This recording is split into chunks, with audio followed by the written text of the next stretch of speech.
It's just worth noting that some of the downside we did see in the wake of that latest EU update on the tariff situation just continuing to be trimmed here. We did briefly end up in negative territory for the ES, down around 0.1%. Now we are picking up a touch, now up around 2 to 0.3%.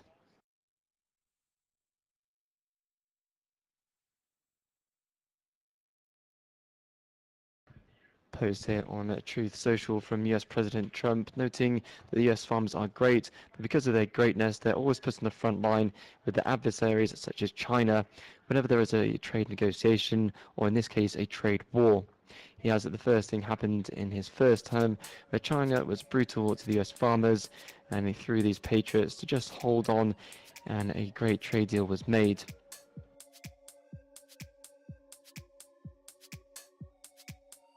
He does note that China has largely reneged on that deal, and they had zero respect for the Biden administration.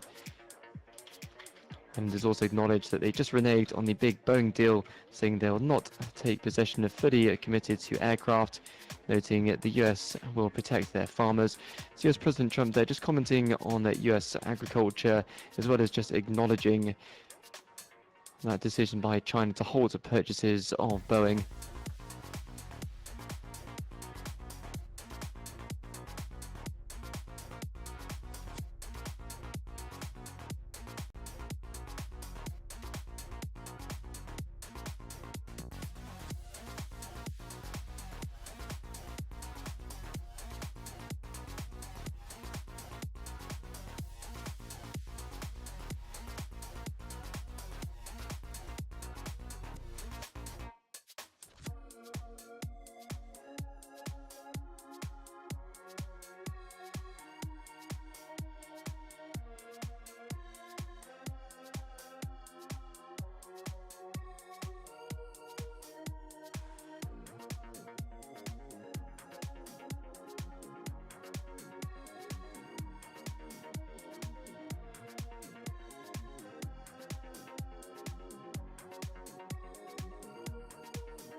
Good morning, everybody.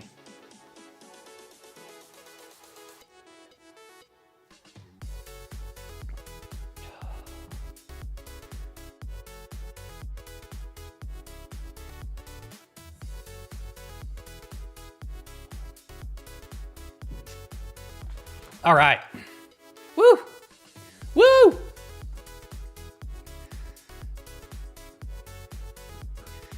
Good morning. Good morning. How's everyone doing? Take attendance here.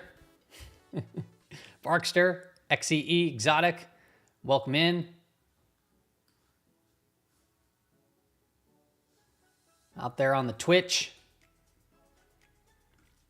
Good morning, everybody out here on YouTube. Felix, Cypri, Comrade, Denny, Katie, Kyle, Rocky, Steve, Rish, Anil. Good morning. Sorry if I missed your name here. So my chat kind of reset itself. We're going to take a look at the markets. Somewhat uneventful, except for right when I hit the live button, we just saw a big, give me a second here, big little bout of volatility. One moment.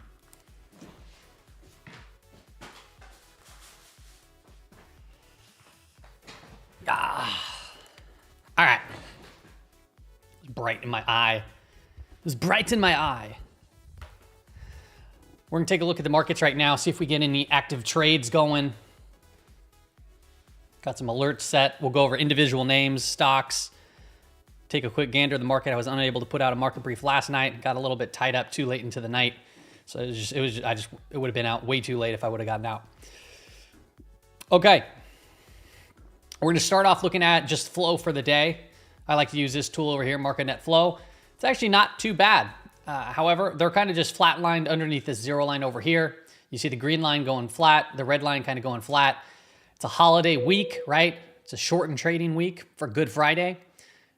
So we're not really seeing the volume that we typically see on a regular week. However, the volatility, the expected volatility, the implied volatility is very elevated.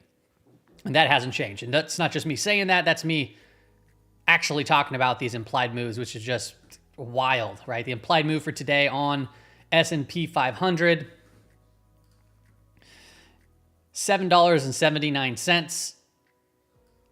You can see that can bring us up to and around 547. I'm just going to round it to 531 down beneath us. Once again, I'm rounding. And the market's holding up rather well. Right now, we're just kind of chopping around. We're seeing some, hits there and here of volatility, but we are seeing these higher lows forming. We're above a rising 5-day moving average. We have a wide open weekly expected move. The expected move for the week was once again gigantic. It was $25 of expectations, which is the second largest of the year and second largest of many years. We've tagged the weekly expected move every single week this year, or every single week this year, except for this one right over here. So one. GDT data. We've had 3, So 4, New 5, Zealand 6, 7, GDT 8, 9, index that rise 10, 11, 12, 13, 14, 15. with average selling We're working price now on of 16 trading weeks. $4,385 per ton, according to auction. We've tagged 14 out of them. All right, this is 15. So we'll see. A shortened trading week, still gigantic volatility over here. We can't be surprised if we're down here trading at 508 or if we're trading up here at about 560 by this Thursday. It'd be shocking to see if that actually is the case, if that happens, but it is well within the market expectations. It's hard to believe. There'd have to be some sort of, I would imagine, some sort of catalyst that helps drive us to those levels. But that is what the market's expecting for risk as it stands. As far as month to date goes, we are still well within the month expectations. We're still within the quarter expectations. Well, but what drove all this volatility was the very first week of the trading quarter is we got well outside of the quarter to date expected move in a few trading sessions. We haven't really seen a move like that aggressive since August, where the month of July, it went basically sideways. And then August, bam, in 3 trading days, we were underneath the quarter to date expected move and ended up actually being a good opportunity to buy the dip. Obviously, things have changed slightly since then, to say the least. So, obviously we don't know if it's going to be the same type of results, clearly. During these times, though, I like to start to get a little bit more exposure back into the markets as we're starting to see conditions change ever so slightly. So I'm not trying to be right that we have a, bottom in or, the bottom, a bottom. It doesn't matter to me. What matters is that if it ends up being the bottom, which is hard to believe, but just in case, I want to start getting some exposure back into the market slowly. And if I'm wrong, I could be wrong quick. And if I'm right, I can, just have a good time with those gains, I guess. Let's look at gamma levels. The main one that I like to look at for also market conditions is the gamma flip line. and that is up here at about 5,600 right now, and that's in confluence with the volume weighted average price from the all-time high. So it's acted as resistance here, it's acted as resistance here, and now we're kind of in confluence up in this area. So after a very strong, 11% bounce or whatever this is, even if we were to come up into these areas, people would be like, yeah, it's over, it's whatever. Just notice that there's a lot of confluence up here, so it'd be much better to see more longer consolidations and then break through it like such to feel a little bit more confident in this market is finding and stabilizing itself. And we're just not there yet. All right, we're not there. Still very, very early. Pineapple or rocket ship? You guys tell me, which one should I go in? Oh, I need something for a sideways market. I don't know. The market's holding up rather well today. These last couple of days. Yesterday, right, freaked people out, right? We gapped up. I did start executing towards the close of business on Friday to get some exposure into the markets. Small. It wasn't a lot, but just getting some. And then on open, I basically sold half of that position. And then we doodled up a little bit higher. We went down. We came back up. So I'm still holding that position. And I'd love to add to it. Maybe I'll add to it, more towards the close of business, depending on where we are. And then go from there. I like to see the consolidations, but right now I'm totally fine just holding steady. The wood chipper. Sub 69. Hey, Francesco. Wolf Skittles. What's going on? Pancakes and pineapples. That's what we're about. Pancakes and pineapples. All right. We'll take a look at some of the future stuff. I've been trading, intraday trading much more aggressively in recent trade because we've been under this flip line. And when we're under this flip line, volatility increases, right? You get much more dramatic price movements to the downside and to the upside. What am I doing? There we go. Boom.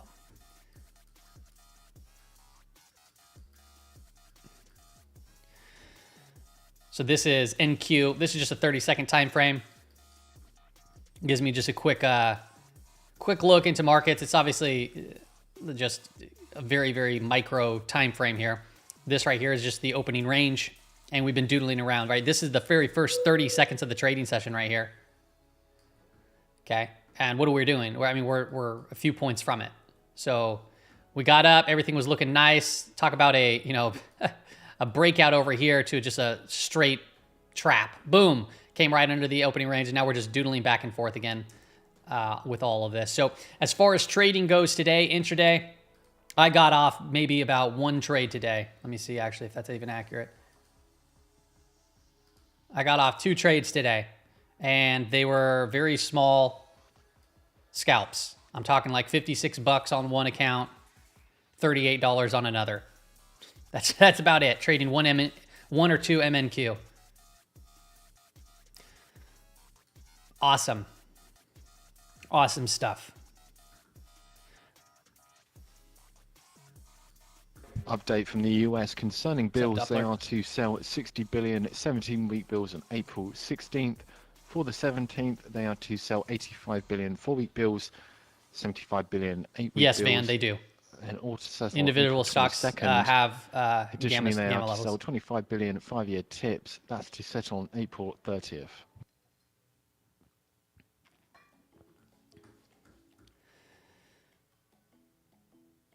Okay. I want to take a look at some of the intermarket assets. We'll take a look at bonds. We'll just pull up TLT as the proxy. It's interesting times, man, because you'd think that with the markets going down, there'd be a flight to safety in treasury bonds. There is not. There has not been, at least. Right? So market go down, you think that there'd be some sort of flight to safety. And then also on top of that, you see things like the yield spiking to 4.5% in very rapid fashion, which, it's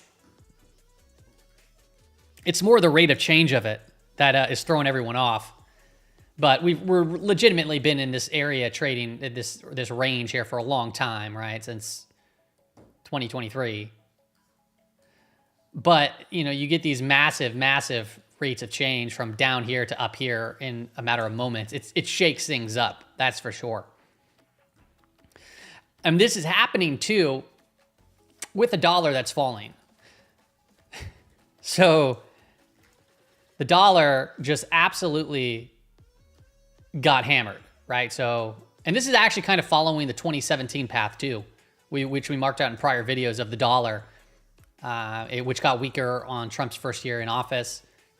Even during the same time, we saw a bounce, and then we saw it fade back off.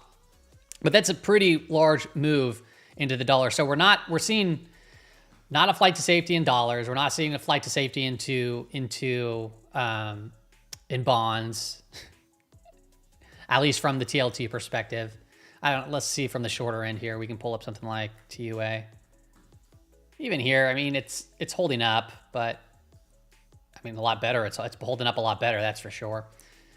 And then you're seeing the falling dollar, you're seeing rising yields, you're seeing gold at all-time highs. We're seeing copper absolutely just got obliterated at one of the fastest rate of changes in a 3-day, 4-day time span right here that we've seen in history from a percentage basis. I showed that chart on Twitter. And copper is known as, you know, Dr. Copper, right? The PhD in economics. So a move like this, what does that tell you about the economy? Over here, though, when it was going up, everyone's like, there's nothing wrong. And then literally in 4 days, everyone's like, And then we see a little bit of a bounce and everyone goes back to saying, there's no recession. But here's a recession, there's no recession. Here's no recession, there's a recession. It's like, holy moly, people. So needless to say, you got a lot of interesting things going on in this market, which tells you what?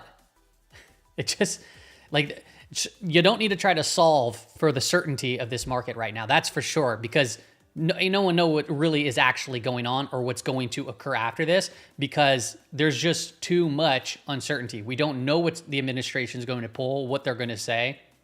And then on top of that, we're getting flashing signals left and right from an intermarket standpoint that, I mean, think if we keep getting these types of moves and this type of volatility, something eventually breaks, right? Think of like if you take a laundry machine or like a dryer and you just throw a cinder block into it, it's going to run, but it's going to be off balance. And if you keep it in there, eventually it's going to just break. It's going to snap. And that's that, you know, we're throwing something into these markets, uncertainty, call it whatever you want. And the more that something shakes up, the more likely it is to eventually break something. And that hasn't really happened yet. We're seeing things like credit spreads, you know, start to, you know, expand. That's kind of a topic of discussion, seeing these credit spreads blow out to potentially lead into a credit event. It's not necessarily the case right now, but we are seeing things from that standpoint.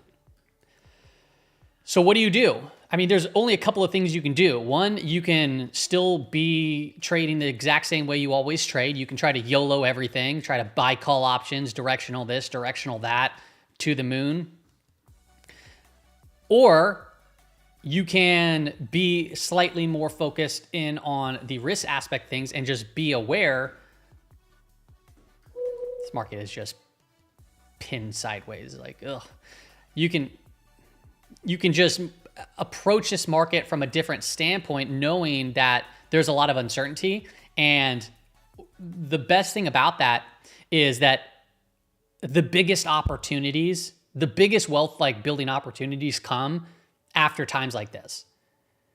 But you need to be patient during this time. If you try to rush it too fast and you're wrong and you don't correct yourself, you know, not good things can happen. However, if there's a bigger market event and you're patient enough and you protect your capital, you can come out of that. And even if there's not a bigger market event that takes these markets down 30, 40% or whatever, which is crazy, which is rare, obviously, right? The last time we've seen moves like that was pandemic, right? But prior to that,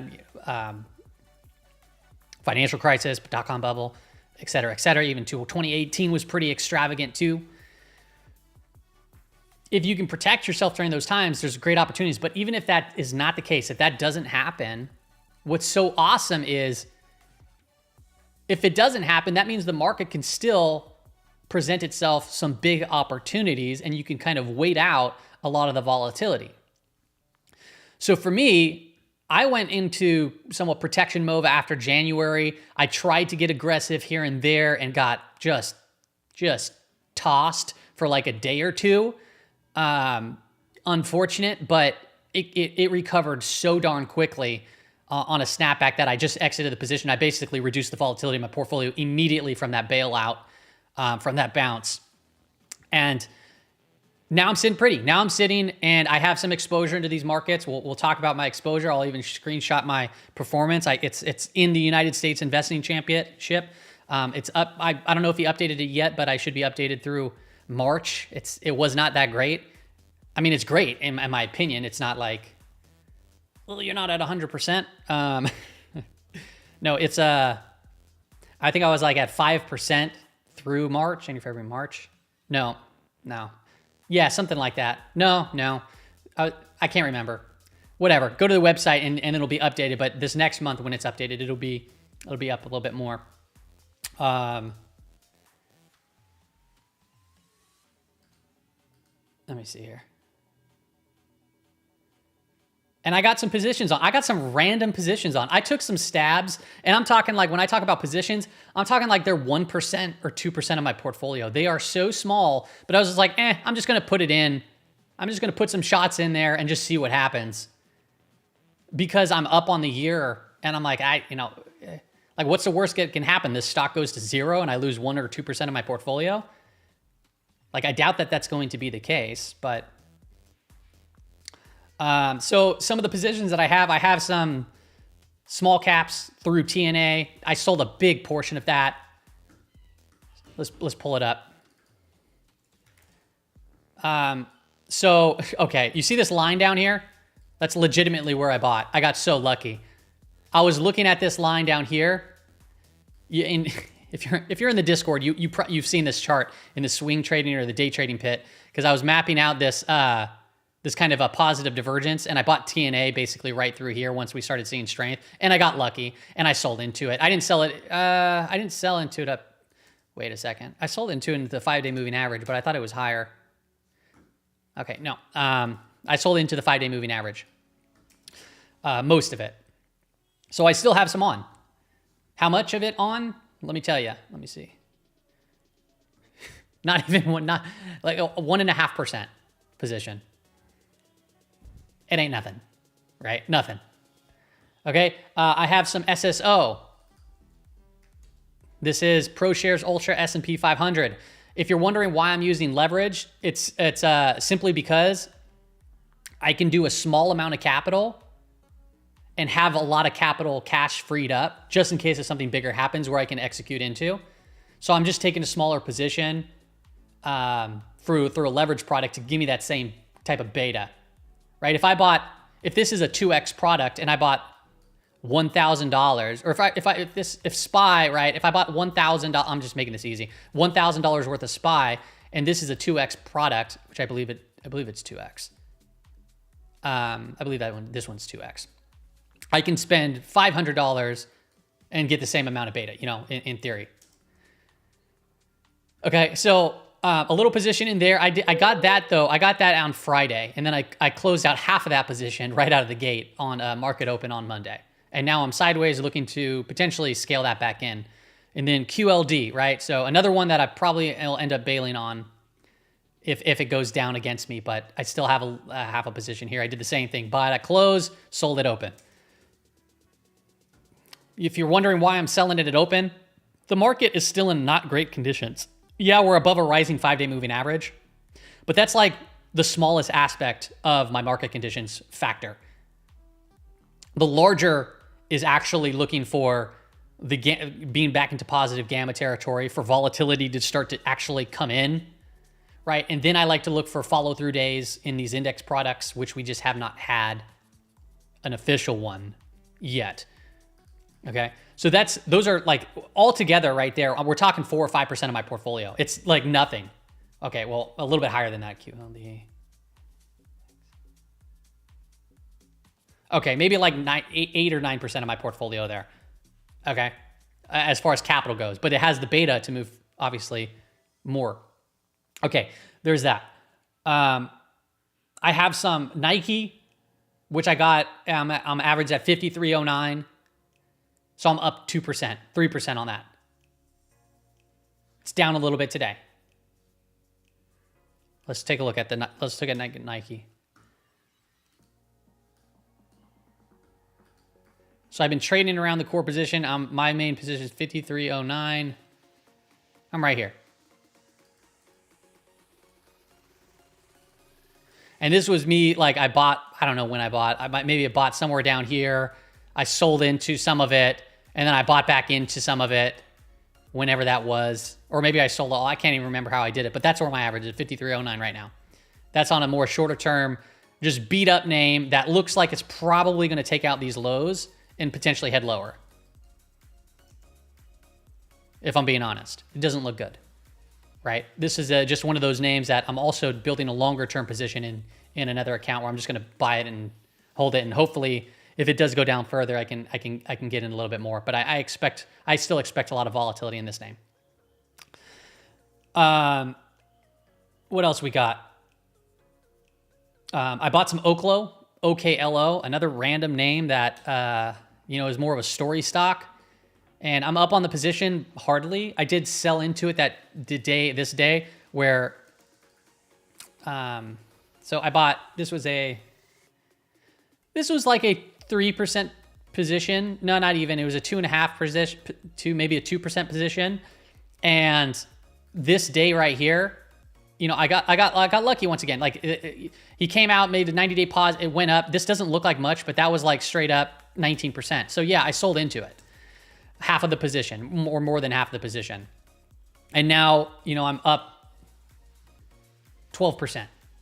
Which sounds like, oh man, you're up 12%. I mean, that's literally, I can be down 20% in a day with this name. That's how crazy volatile this is. And up 11%, what is that? $20.40. It's right here. This is where I bought. $20.40. I mean, look how close we are to that. I mean, I can literally be down there tomorrow and break it. So another name that, it's a high beta name, but it's such a small position. Thinking that maybe, hey, once we broke this little trend, put a stop down here, maybe we can get some more of a pop. We haven't got the pop. We haven't got anything. Okay, that's it. Sorry, my bad. I took a position in TAP. This is and I'll probably end up getting stopped on this, but I have a position here on breakout, and now it's coming back in today. Rising 50-day, rising 200. My goal on this one was to see maybe before earnings if we can start breaking out of this tight little right-hand side here and potentially come up to this pivot about 64 again. And we're not doing that. We kind of broke out of it, and we're coming back in a little bit. My stop is down here, and that was a 3.5% position. So once again, not a full-size position. My full-size positions can get anywhere between 6 to 10% of my portfolio. Typically, 6 to 10%. So I'm taking a 3% position in a name that's really not crazy high beta, and my stop is minus 5%. My hope was to get back up to here and potentially even break out. But we got earnings around the corner. I mean, Oklo is kind of a random name. I mean, it is a story stock, right? And it kind of ran with everything else within that space. It could be less random, but I mean, as far as what I mean by random, I don't mean by its potency and how strong it moved or anything like that, but it is considered more of a story type stock. Like there's a story driving it, a narrative, right? Sam Altman invested into it because this is XYZ the future, and there's that story. Maybe that's the better terminology to help drive it, but is there actually anything more than that yet? And maybe, right? Or perhaps it's coming. That's kind of what I mean by that. But it was good enough for me to play. I played into it many times. I played into it a couple of times. Oklo, actually I played down here. Like I played over here. This was my first entry into Oklo. Now I didn't hold it all the way because that's great. Like it's just like it wasn't an investment opportunity for me. It was a trade idea, right?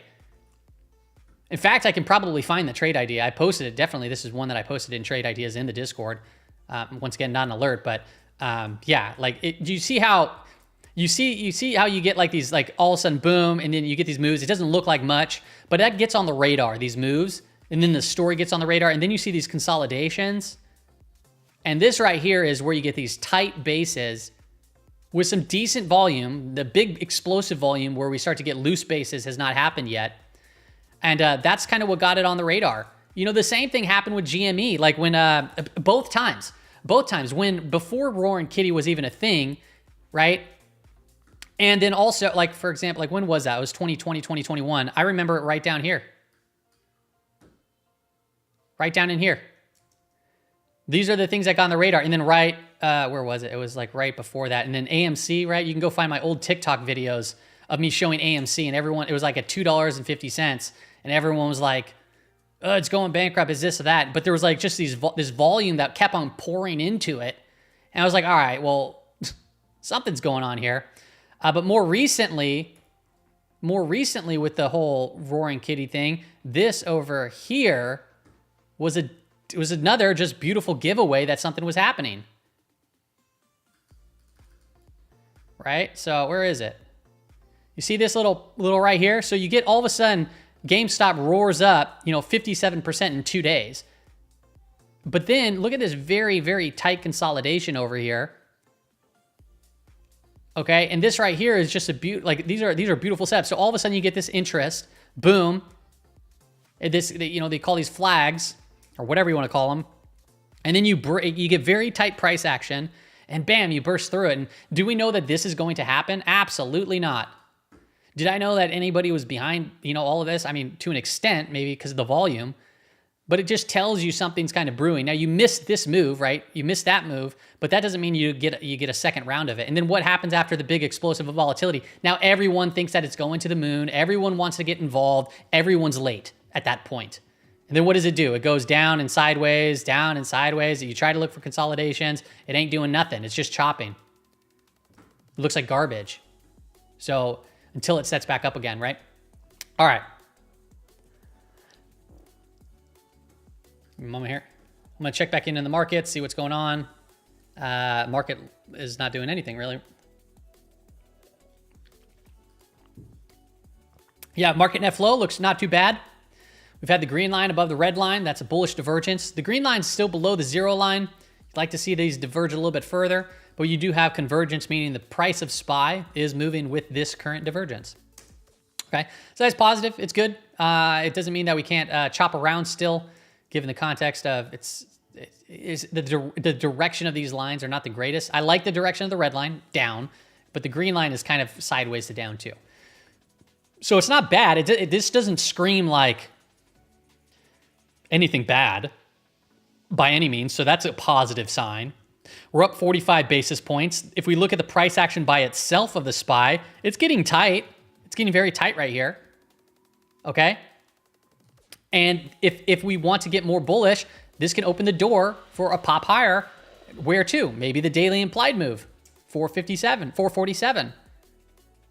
Right? That would be the expectations of the day. That'd be a big move. Right? Be a big move.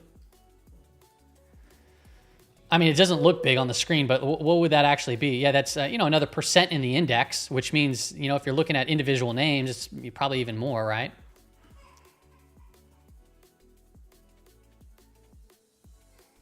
Yeah, we can take a look at all these. We can take a look at some of these other names here.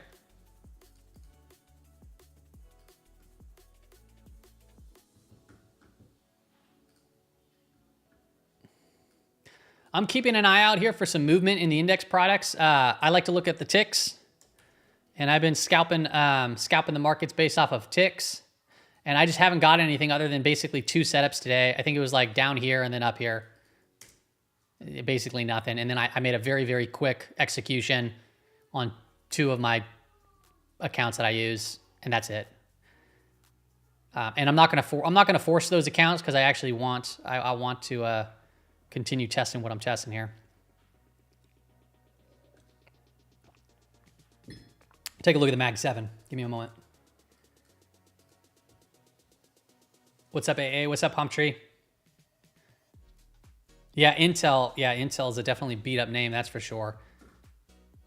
Which, once again, kind of gets on my radar as of right now. Because the thing is, you got to look at these beat up names because, once we go through the whole, whatever we're going through in this market, perhaps some of these names can lead out of it if they show relative strength.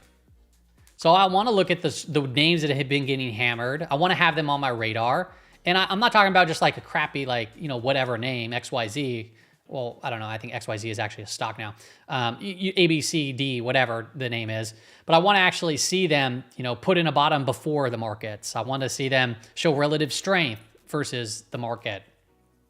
And then perhaps when the market volatility is over and we come out of all of this, some of those names can be leaders from it. So that's what I do. I just build out watch lists, show what's strong now, what might be, getting beat up.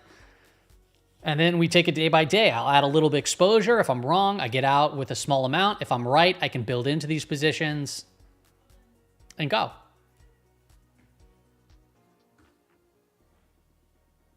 Yeah, we'll look at Amazon. Good stuff, Palm Tree. Take a look at Apple. Apple had a big update the other day. Reverse, closed at the lows. Congratulations, welcome to volatility. It kind of came back into these prior areas of resistance. So we broke down, we saw a snap back up.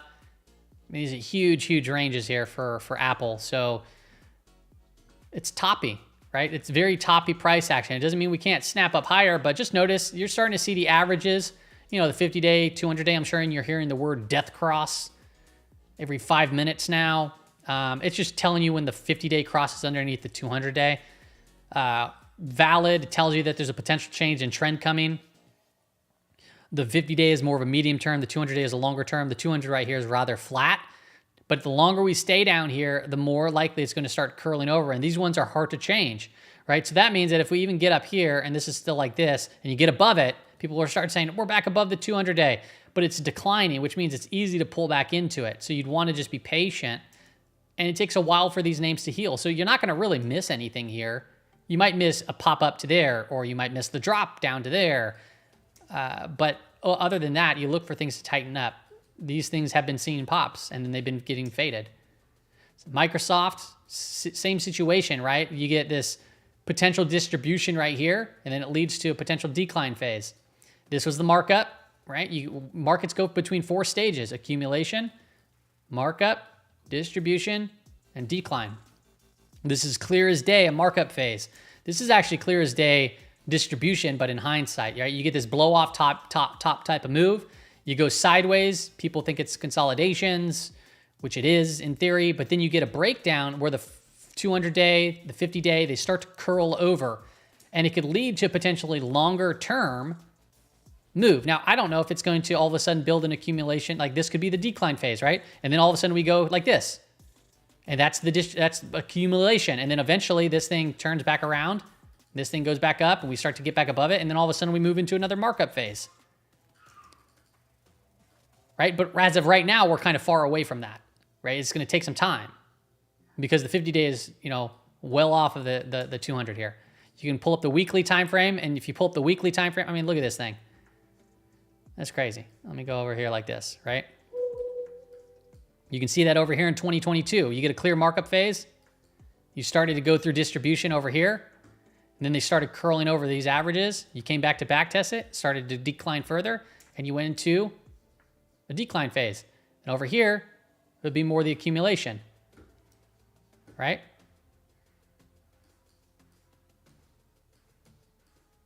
See? This is a markup, and then, right, markup, distribution, current decline phase. NVIDIA is same type of story, right? This has been one of the biggest winners, especially these prior year. And our averages are starting to kind of flatten out. Doesn't mean that it's over and done with, right? Markets can recover, but I mean, just be aware. I mean, this thing this is by all means parabolic, right? If I actually put a video together of parabolic videos of these moves and how it was leading to more loose, so it was tight bases, big explosions, right? Tight bases, and then all of a sudden you start to move very loosely, and it creates more of a top of a pattern. And tops, bottom. By the way, stock market bottoms are way easier to find than stock market tops, because typically bottoms, they can happen abruptly and fast, where market tops, they take time to build out. They fake a lot of people. They shake a lot of people. Like, this is not like, if you look in hindsight now, it's like obvious, right? You get these big bearish reversal candles, and then it follows through to the downside. A big bearish reversal candle, which, go back to the video where we talked about it on this day. This was a new high in the market this year. A new high right out of the gate, and a reverse on the lows. And we said, it's not bearish that you make a new high, but the close itself was very bearish. And we pointed out last time that these happened, it took 6-7 months to recover. Even over here, right? Big bearish reversal. It took a long time to recover. And we said, don't be surprised if it's going to be a long time to recover this high. And right now, how long has it been? It's been 68 trading days, right? 98 total days, 68 trading days. That's 3 months. And we're starting to flatten out the 200-day, and the 50-day is still declining. All right. Take a look at Google. Google, I actually kind of liked from down here at about 150, and we kind of undercut that and shot up. That was a trade idea. But the reason why I like that, on the weekly time frame, you can kind of see that we're pulling into this 2022 top, 2021, 2022 top right over here, and we've acted as resistance there, resistance, and then support. And then we had this big bullish weekly reversal candle. So even if it pulls back in here, as long as this low isn't taken, it's still within a potential bottoming formation here. Just a basic 2-bar reversal with some strong volume. Given that, obviously this was basically 1 day's of price action when Trump said a 90-day pause. And the problem here was with a 90-day pause, it still says there's uncertainty. The US has informed Israel that it will start to withdraw from Syria in 2 months.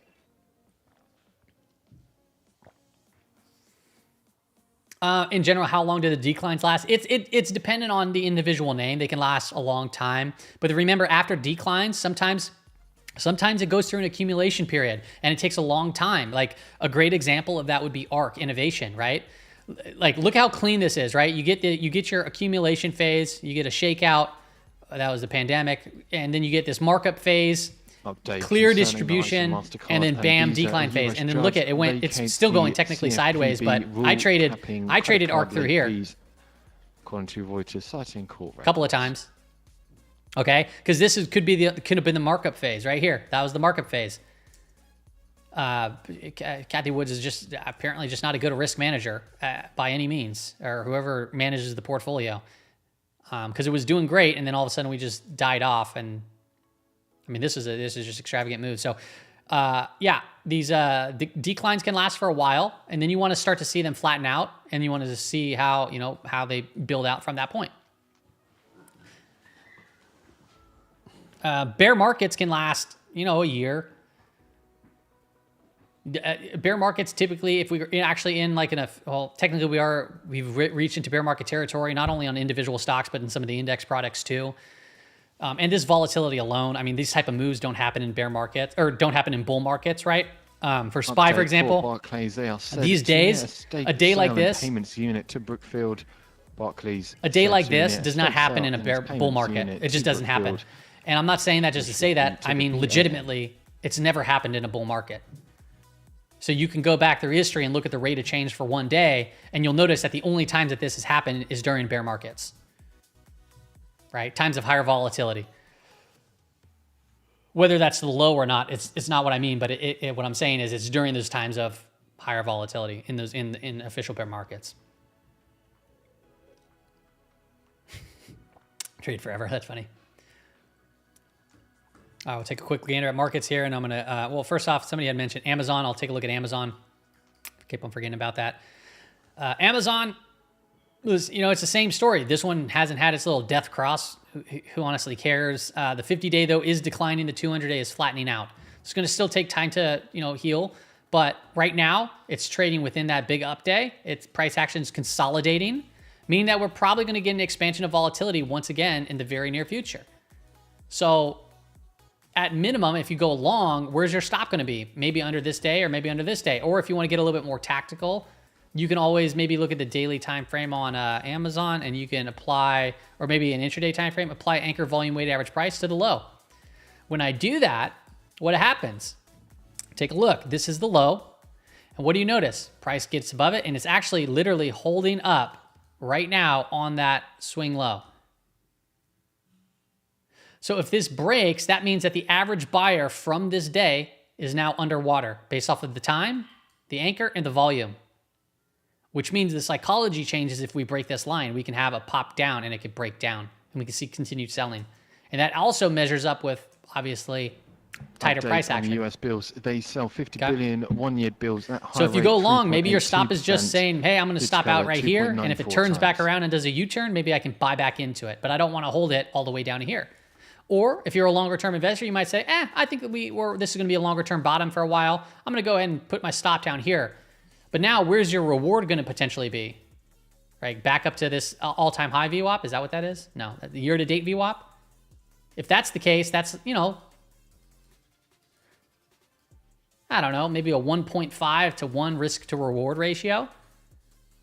So you need to be okay with losing from here to down here as far as capital goes. Just making you aware, I'm seeing remarks from Citi CEO in a conference call says most clients are pausing their plans. No one is taking any bets right now. SPY not doing anything right now. Market net flow remains bullish. Convergence is kind of going sideways here. Mid-market clients could get pummeled. Got a level at about 540. If we start slipping off over here, you want to hold 540. I'm going to go ahead and mark 540 on my screen.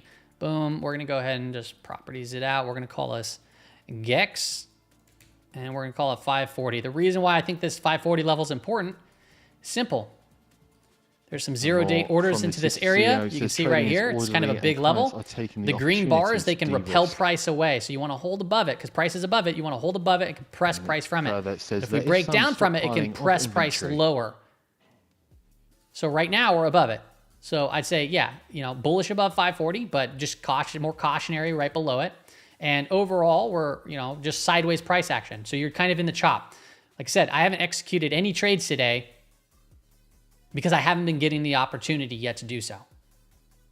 And I hope that makes sense as to why we're not getting the volatility, the two-way volatility that I like to see. As far as we're getting two-way volatility, but we're not getting the moves yet. Right? I would call this chop. Two-way trade is like you're moving 100 points up and 100 points down. At least more than what we've been seeing, right? This was volatility. This I can make money in. This is hard. That's hard. This much better. This much better. This not so much. At least for my style of trade. Some people love this. I don't. Struggle with over trading in choppy days. Hey Remy, just one of the easiest things you can do if you were over trading in a choppy day. Well, first off, I don't know what you trade exactly, so I guess I can't really necessarily help it if you let me know. I'm gonna get some more water, run to the restroom, and check on my child. He hasn't been feeling too all well, so I want to just check on a few things. We're gonna keep this up. We'll keep market net flow up, and then I'll come back here to chat and kind of review that stuff. We'll look at a firm, by the way, Gold Runner. Sorry, my bad. Infinity versus Palantir, thinking they look alike. How do you think, Mike? Yeah, we'll take a look at that too, Palm Tree. Give me a moment. I'll be right back, okay? Uno momento. Let me change this up here. Let me go properties. We'll just write in here. Be right back. Boom. Be right back. All right, I'll be right back.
Going back to bills, for the 6-week bill, they sell 70 billion at a high rate of 4.245%, bid to cover ratio of 2.74 times.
Okay.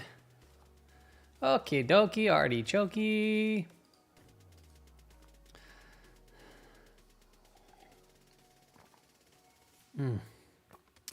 Stay hydrated, people. All right, we're pulling into and around that 540 level right now, which I said you don't want to get below. Okay. I'm kind of floating right there, which is okay. It's not as great if it starts getting below, but about 36 cents above that. Take a look here, because if we're getting some sell side, maybe it opens the door for some volatility that I would like to trade. And nope, not even close. Not to what I like to see yet. Just a lot of chop. We'll keep on pulling up some individual names. Let me take a look at the chat here. You said Firm, we'll pull that up. We'll pull NVIDIA. Oh, we did NVIDIA. We'll look at Palantir. Let's see here.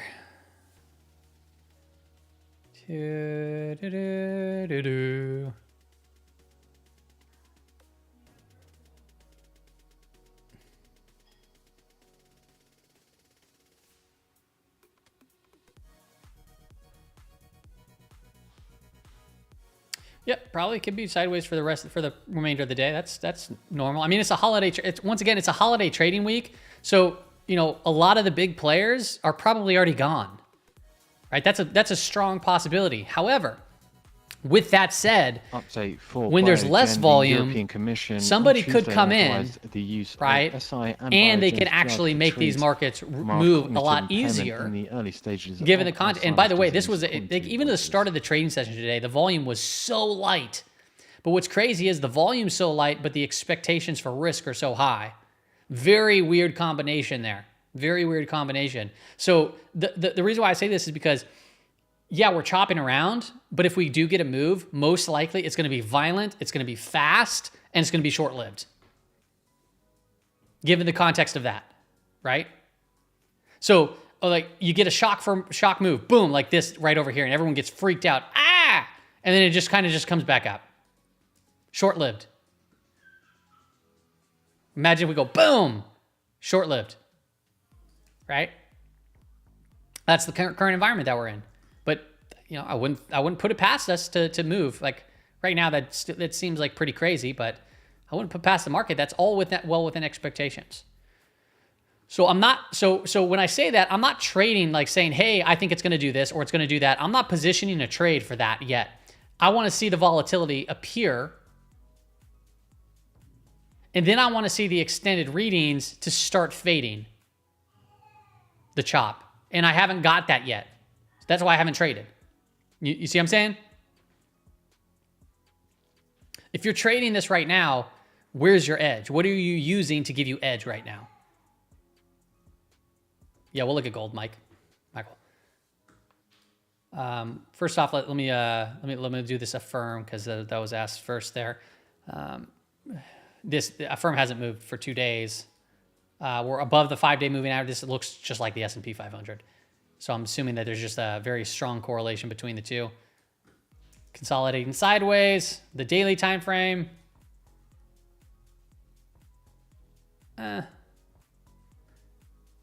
I mean, it's not the greatest look. But you know, you got this low. It's literally moving with the market right now. So if you want a higher beta name that moves with the market, here you go.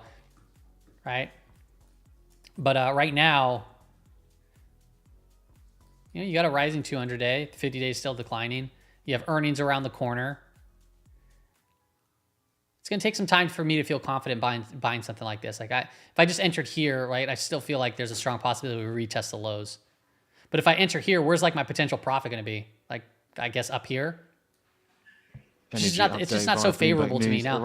If it's not doesn't look good on those time frames, I'll go into these time frames and I'll be like, okay, if I play the breakout over here, maybe I'll have a stop down here. Lower than last year. And I'll play it up to see how I can go, and I can just keep moving my stop loss up. That's how I approach this stuff, at least for right now.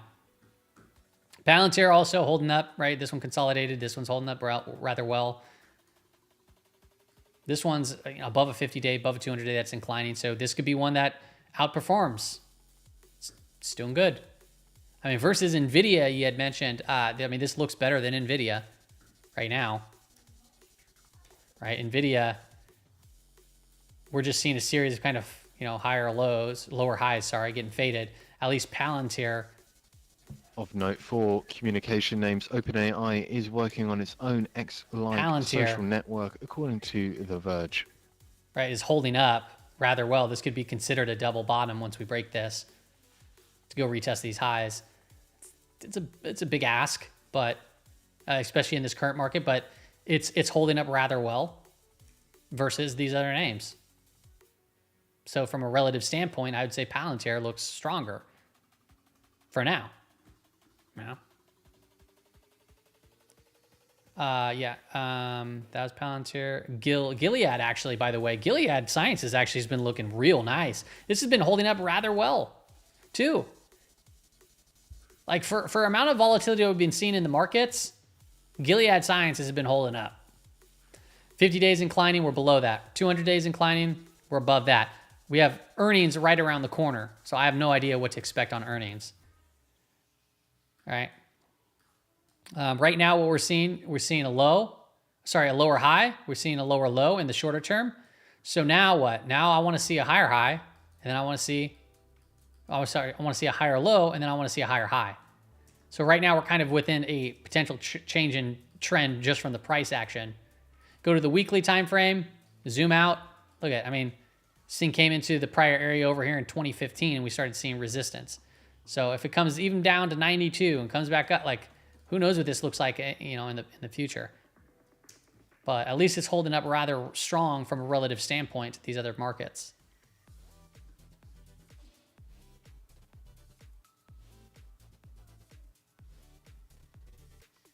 Still holding 540, but it looks kind of unstable right here so far. It's kind of walking a cliff almost, walking a plank.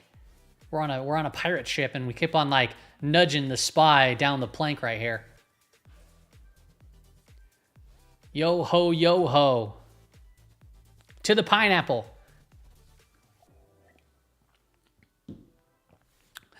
The pineapple under the sea.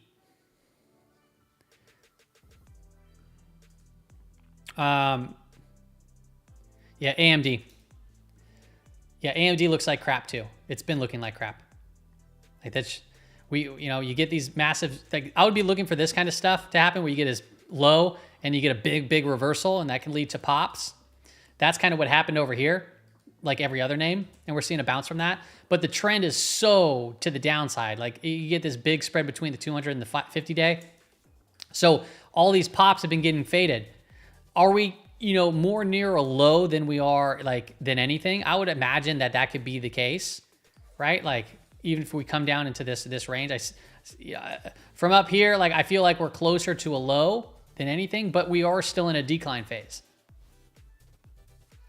right?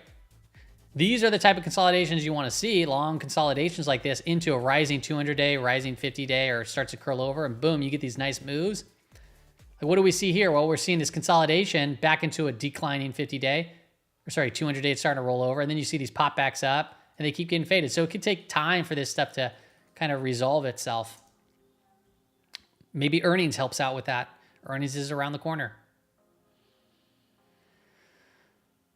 But yeah, these names are getting tossed around, right? I mean, they went parabolic in a short period of time. They went just absolutely hammered to the upside. And now we're talking 227 down to, $75. So we're talking, what is that? 70% off the highs. Remember, losses work geometrically against you. You can always lose another 50%, right? You're like, hey, it's 80% down from its highs. Yeah, okay, well, you can still lose another 80%. I'm not calling for that to happen, but it's true. All right, so we're kind of under that gamma level. Let's see if anything changed here from this perspective. 540. So you want to get back above 540. Right now we're 20 cents below it, kind of pinned around that 540 level there. The longer we stay below it, I'm not too excited about that. So let's take a look at market net flow. We lost convergence, still a bullish divergence, but that red line's kind of upticking here. Green line's flattened out, and this is what quick flushes are made of right here. So just if we stay under 540, just be a little bit more cautionary. I'm not necessarily trying to fade this market or trying to short this market right here, but consumer help has been consistent in this context, I would just say under 540, be more careful. Above 540, we can see a pop, right? Pretty simple.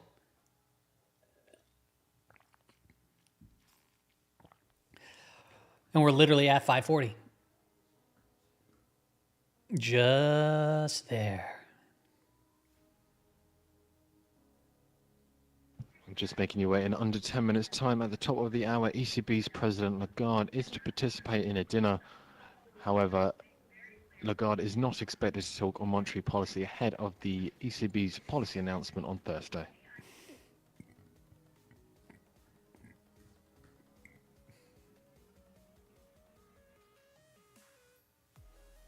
Better chance of playing craps than playing this.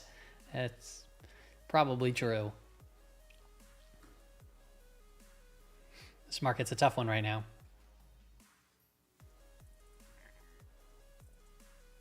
BJ looks strong. We can take a look at that.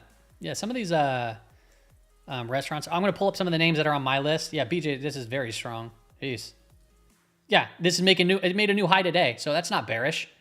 You get nice pullbacks into these rising, averages. Pullbacks in an uptrend, right? So I'm not going to go long here, but hey, maybe perhaps if we build out a base, sets up for another pop higher. Strong. What about Ollie? Bargain outlet. Strong. Look at this, actually. So we broke this downtrend here. We're seeing some volatility, but overall, I mean, if I activate this up and we just draw it sideways, it's basing right at about that 120 for the high, and then to the low, I mean, we could technically take it down to about 100, down here. So we're kind of in this range, but if we can do this, this could be kind of a larger kind of cupping pattern, building out to 120 that can launch us to 150. Right? We did something similar here where we built out for a sideways movement for a while. Earnings is what broke us out, but then we kind of built longer base here.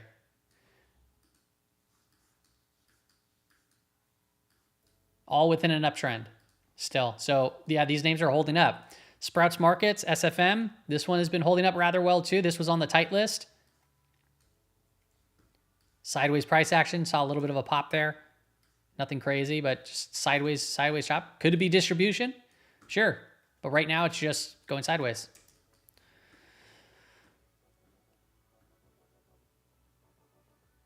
What's your above/below level with Qs? I would probably just watch SPY, SPX, because you're getting most of the flow from that level anyway. So I'd be the same thing. Like if SPY, it'd be conventional or whatever, kind of a conditional type of order. Above 540, I'd be more bullish on Qs. Below 540, I'd be more bearish on Qs. Right? If I just brought out the Q chart, the reason why I'm more focused on the S&P 500 SPX is because that is the big boy product. And that's what I do sometimes. Like I'll focus, like even if I'm trading NQ, I'm watching S&P 500 gamma exposure levels because I'm well aware that once we approach these levels from an S&P 500 perspective, flow can take over, right? So I'm more focused on that stuff. So look at, we kind of undercut 540, we're above it, we're pressing back away from it. Bullish above 540, more bearish below it. Bullish above it, more bearish below it. So we're holding it, okay? And nothing's changed here from a 0-day perspective really quickly yet. I'm looking at for change. Let's look at just strike. And even from a strike perspective, above 540 would be important. Okay, and then if I look up Qs, like what's Qs doing during this time while, because I was using that as an example, what was Qs doing? Qs is pressing above. It's moving with the S&P 500. It's a higher beta, but still very strong correlation between the two. Okay. Now, whether that holds or not, DJT, or is it too meme? Yeah, it's a more of a meme name for me. So it'd be more of like a trade. It wouldn't be like an investing type. Like, see how this would be called a stock that whether is it could be in play, and then you could trade it while it's in play. But like this to me is not a swing trading stock. This is a shorter term, maybe day trading, potentially a couple of days. But it's not a name that for me it would be like, yeah, I'm going to buy and hold this. Just looking at this context of this chart, but you can see clearly there's moments of volatility, which makes it an in-play stock at certain times. So if I was saying, okay, for a swing trade, yeah, we got a big bar of volume over here. It's going sideways. So maybe we can pop up a little bit higher over here, and then it'll become in play as the volatility expands. You go to the 15-day moving average. So yeah, 5-day moving average in the 15-minute time frame. We're holding up, right? Intraday, some decent volatility, but overall it's kind of flattened out here, which, we're at lunch hours anyway. So you get the intraday volatility or the early morning move, get some sideways price action, volumes typically dry up. And maybe we get a stronger move a little bit later when people back from lunch. But yeah, it's a little bit too all over the place for me.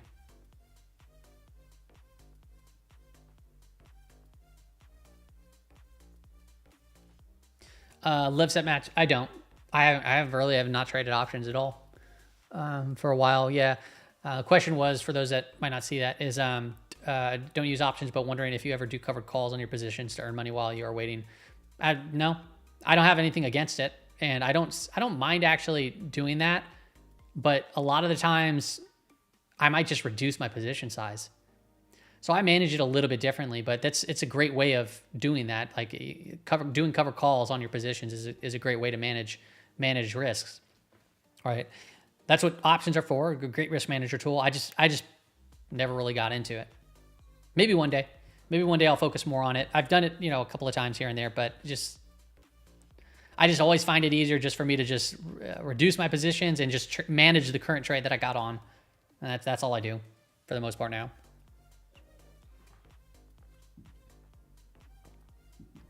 Exotic, that's hilarious. I'm not going to repeat it on the stream, but that's pretty damn funny. Okay, TSM. That's pretty good. It's pretty funny. TSM, another semiconductor name. Price action getting very tight. So volatility expanded. Now it's contracting. Earnings is legitimately right around the corner.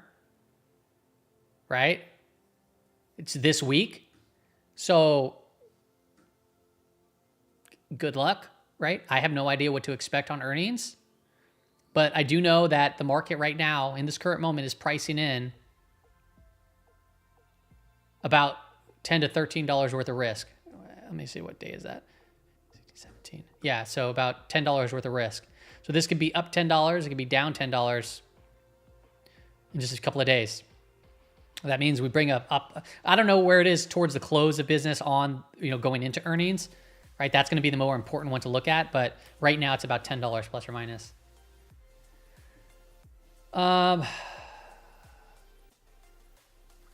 IBTA.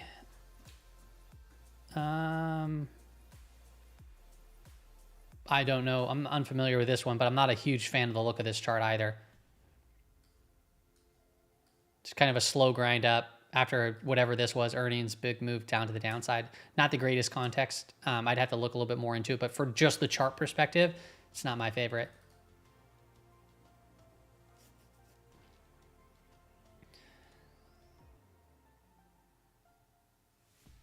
Spot, I have watched Spot. Yeah, I've watched Spot multiple times. Actually, Spot may have been on my watch list and tight list this week. I'm not 100% sure, but yeah, this chart looks good. Honda, according 50-day to flattening Minister, out, 200-day still inclining. This is one of the stronger names, right? Out of Canada. Could be distribution, but it could be just building out a nicer base here. So if this starts to lead and the market starts to find a bottom through 600, we go retest these highs, potentially even 700.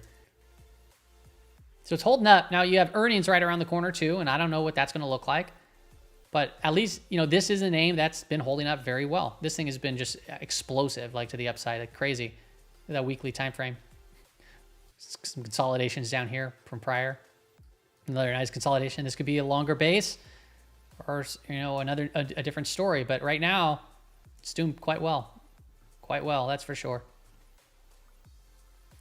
It would make, just know, so we have a low, we have a high, a lower high, we have a low, we have a lower low. So in the short term, in this price action, what do you see? A potential change in trend. All right, so you'd want to break this high and or come in and then put in a higher low and then break that and then start to see things change that way. That would be more ideal for me.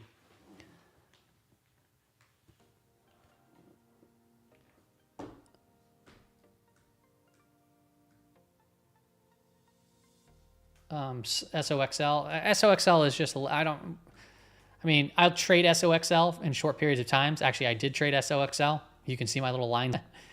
I'll look at this intraday and then I'll execute a trade if it makes sense. So it was right over here. Intraday was tightening up really nicely. And that happened to be, once again, lucky because, they came out with that 90-day pause. And right now it's kind of just going sideways and holding up. So I got my expansion of volatility. I sold basically everything into it. I have a little bit left. Fuller, they do increase their quarterly dividend to I think I do at least. 23.5 cents. If I do, it's literally legitimately nothing. This thing can move another 50, 60% or 100%. It's not going to even move my portfolio because I've either it's gone and I just didn't notice it, or it's just so small I just didn't pay attention to it. But yeah, that not much thoughts here. It's more of a shorter term trading vehicle. If I look at semiconductors, we're seeing a bounce back into where this breakdown. So we had support. We're coming back into it, can act as potential resistance, but things got beaten up, right? So even if it bounces up all the way back up to 220, 230, cool. You can make some good moves, but what is that? That's, once again, a lower high, lower low. It's going to take time to heal this stuff. ANIX, ANIX. Yeah, so no, not really my style chart. Update for American Express. They're just reporting their preliminary US small business card member maybe loans. Perhaps sometimes it's in 30 play. Days past due lines as a percentage. It's a bioscience, yeah. And then you see how kind of illiquid it is over here. Percentage at on the 15-minute chart, March you're just seeing like a little line for a candle. I like a little bit more liquidity in my trades. Like going back to Citi, CFO expects a similar volume of share buybacks in Q2 to the. So if I was to do something like this, I'd want it to be in play for the day. And for American Express, their USCS card member loans. There could probably be some news and whatever that drives it, but for me, it's just a little bit too risky for me. ASML.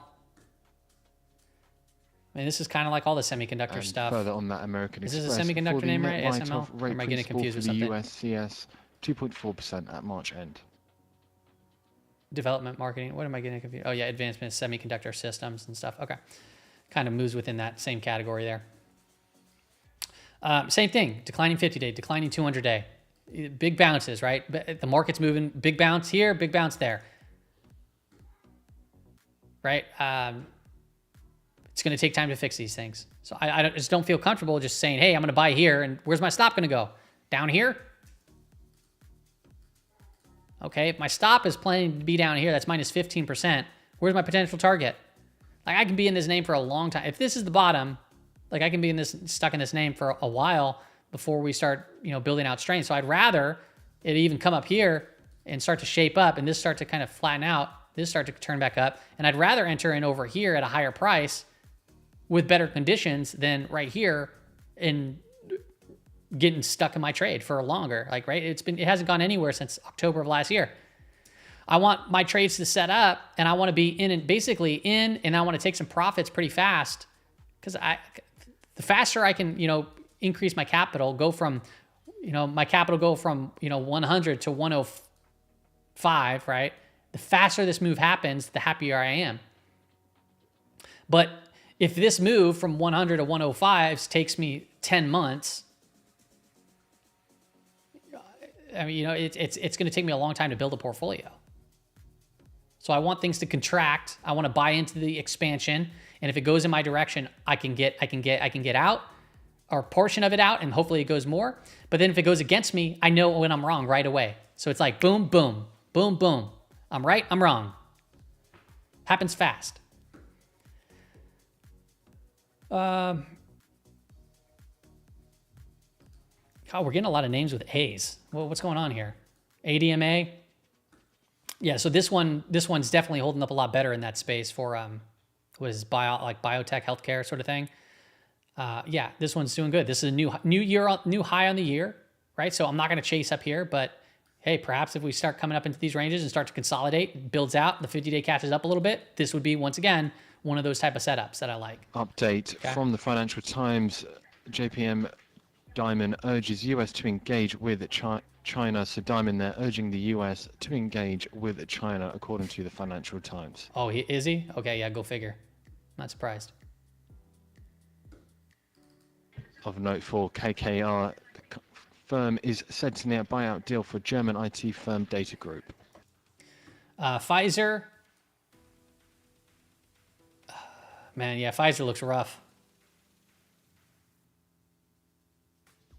So over here, you can see some of my markings. So this is the contraction that I like, and we got a big pop. I even like this contraction over here. We didn't pop anywhere, which I don't like. Then saw a little bit of move, and definitely would have been stopped out there. And then this is expanded to the downside. So Pfizer, yeah, we'll probably get some bounce at some point, but even if you bounce all the way back up to 25, it's still not the greatest look, and you have earnings around the corner. So this one's also just one of those things that, yeah, maybe we can find some bottom at some point, but I'm going to give it its time to figure that out, because it's pretty rough, man. It looks rough. Such a big company too, so there'll be opportunities in these type of names, that's for sure. Shorter time frame, we're above a 5-day moving average. We're kind of holding that up. We're pulling in a little bit here. So maybe they can set up for shorter term trades and shorter term pops like that. And then you could trade around key positions. That's always an opportunity too. NVO, Novo Nordisk. Another one, right? I like seeing the buildups up here. That looked great. A nice big cup with handle. We saw the pop up. Came in for a stop out. You get out, you get to ignore this volatility to the downside. Right now, once again, it's just not the greatest chart for me. Okay, what do? I enter over here, hope that it's a bottom, or do I give it more time?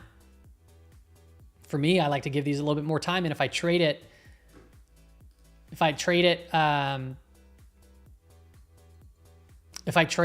more shorter term, I look at the smaller charts, but I'm looking at the dailies right now. So on the shorter term, hey, yeah, you can probably get some nice little pops. Daily, not the greatest look, right?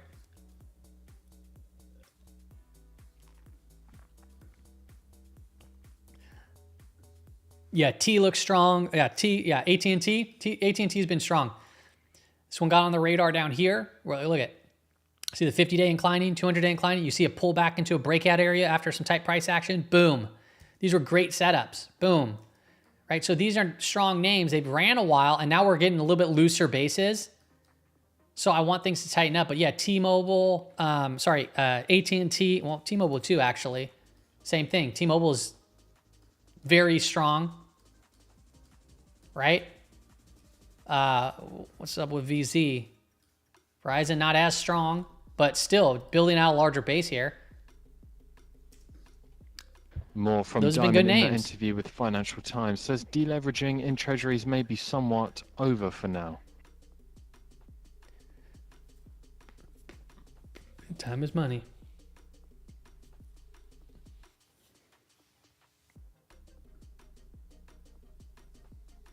Eli Lilly, just another healthcare Update name. from the EIA on energy. They project an annual energy outlook. U.S. crude oil Little output toppy, expected to grow to but overall 30, just kind of in a range 13 trade. rather, So are we actually 0.31 going through million a period of barrels per day in distribution right now after 2030. this markup? It's a possibility. We're below these averages. So even if we pop up to 850, 900, that can still be a lower high. So it's going to take time for this one too. It's going to take time. So the individual names for me have been kind of far few between, and if I do, it's smaller amounts of capital in it, and I'm kind of focused in on the index products just to get some exposure, and then I can start branching out a little bit more. Docu. Was this on my tight list? I can't remember. This one pulled into a rising 200-day. Still a series of lower highs, lower lows. So it's going to take time. You know, maybe it sets up like this, sets up, and then we can start moving through it, and then start breaking out. But right now, it's like, okay, I enter in.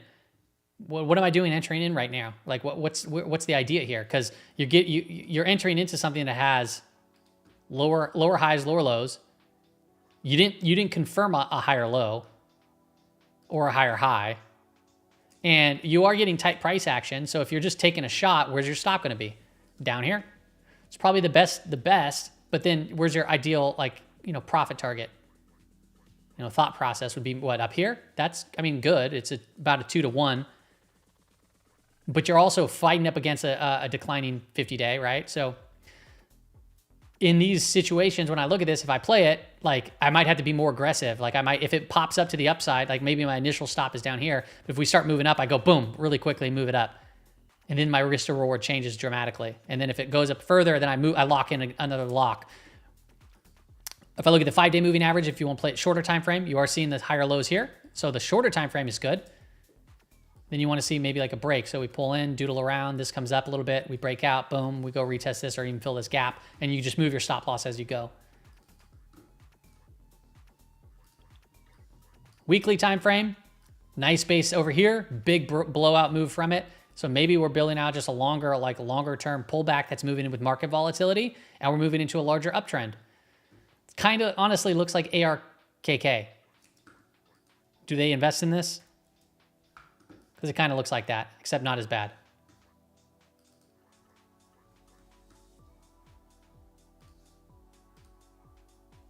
MicroStrategy actually is looking pretty decent, but this one's a very volatile name too, right? It's been going sideways, consolidating in this channel. We get to the upper part of the channel, we get rejected. We go to the bottom part of the channel, we bounce up. We have earnings around the corner. The 50-day, it's still declining. 200 days kind of, they're converging here. 200 days still inclining. Pull in. I would like to see, something like that, but you have earnings. And then 2, I also like to see the Sailor to Shift tool get more positive, because when that takes place, which is my Bitcoin signal and trigger, it typically Bitcoin related equities work well with it too. Thanks, LOC. Walmart. Yeah, Walmart's been strong, but this is also getting a little bit loose and crazy here. So I want things to tighten up, right? This is typically, when you have strong, nice, tight bases, and then it starts to really get kind of choppy and wild. So I don't know if this is going to be distribution, if we're just building a longer term base right now. But this one's been holding up rather well. So it's time, once again, time. CJ, should you get Google? I mean, it's fully up to you. You know, I can't make those decisions for anybody. What I liked about Google was it's pulling back into this 150 area, and it's holding right now. And you know, that was a resistance level. It was resistance. It was support, and then we undercut it, and we're kind of holding it. But we are below some key averages. So this one, you know, if this was the bottom, I mean, it could take some time. Right? We can pull back in. We can kind of doodle around. It could take some time for this stuff to turn around. But right now, yeah, it's holding up, I guess, after a pretty steep decline. FICO, this one's doing good, right? A little bit of a shakeouts and a little bit of volatility, that's for sure. But overall, it's holding up rather well from this high. So now from this low to this high, it was basically straight up, right? Straight up move, boom. So if you enter here, where does your stop go? Down here? That skews the risk to reward a little bit too much. So I would prefer it to actually go up a little bit higher and then consolidate and give me a little bit cleaner risk to reward profile than what it's currently doing. That could take some time, right? Look at the 50-day. It's just now starting to curl back around. So if this pulls back in and this kind of comes down like this, and then maybe we come up like that and start breaking through that, I can buy here and say, hey, we're going to go back up to that 2,000, 2,100. And then I can have my stop down here. Whereas if I enter here, that still might be here a case, right? We still might get here, but what happens, you know, if it pulls in, consolidates, shakes me out a bit, and then, you know, does something like that? Do I really want to hold in down to here for the hope that it goes straight up? And the answer for me personally is no, I don't. I would prefer to see the consolidation and then play the move through. Yeah, TAP was a trade idea, TAP. This one's coming in still. So this one's down 2-3% today. My stop's down here. I took a little entry right here. Now it's pulling back in. SAP, let's take a look at SAP. What's that? Oh, SAM, sorry. SAM, Boston beer. It's not as clean of a look for me, but you never know. This could be trying to find some sort of a bottom. Some might call this an inverse head and shoulder. So maybe if it tightens up here around 260, but you are going to be fighting a 200-day that's declining. Overall, the chart's been in a downtrend for quite some time, that's for sure. So not the greatest looking chart versus TAP on the shorter perspective, right? This one's been kind of going sideways here too for a little bit longer. And then from the daily time frame, I was just looking at this tight price action to see if we can pop up to here. So I took about a 2.5 or 3% position, stop down here. And then if earnings comes and it blows it out to the upside, I'll wait for the consolidation and then I'll try to play it again if it makes sense to.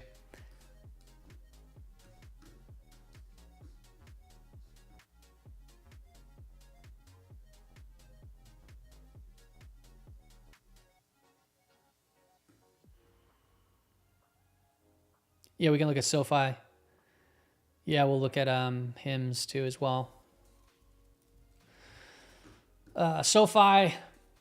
So once again, right, you get these tight little flags here that make sense, right? These are the risk to reward profiles that I like looking at, right?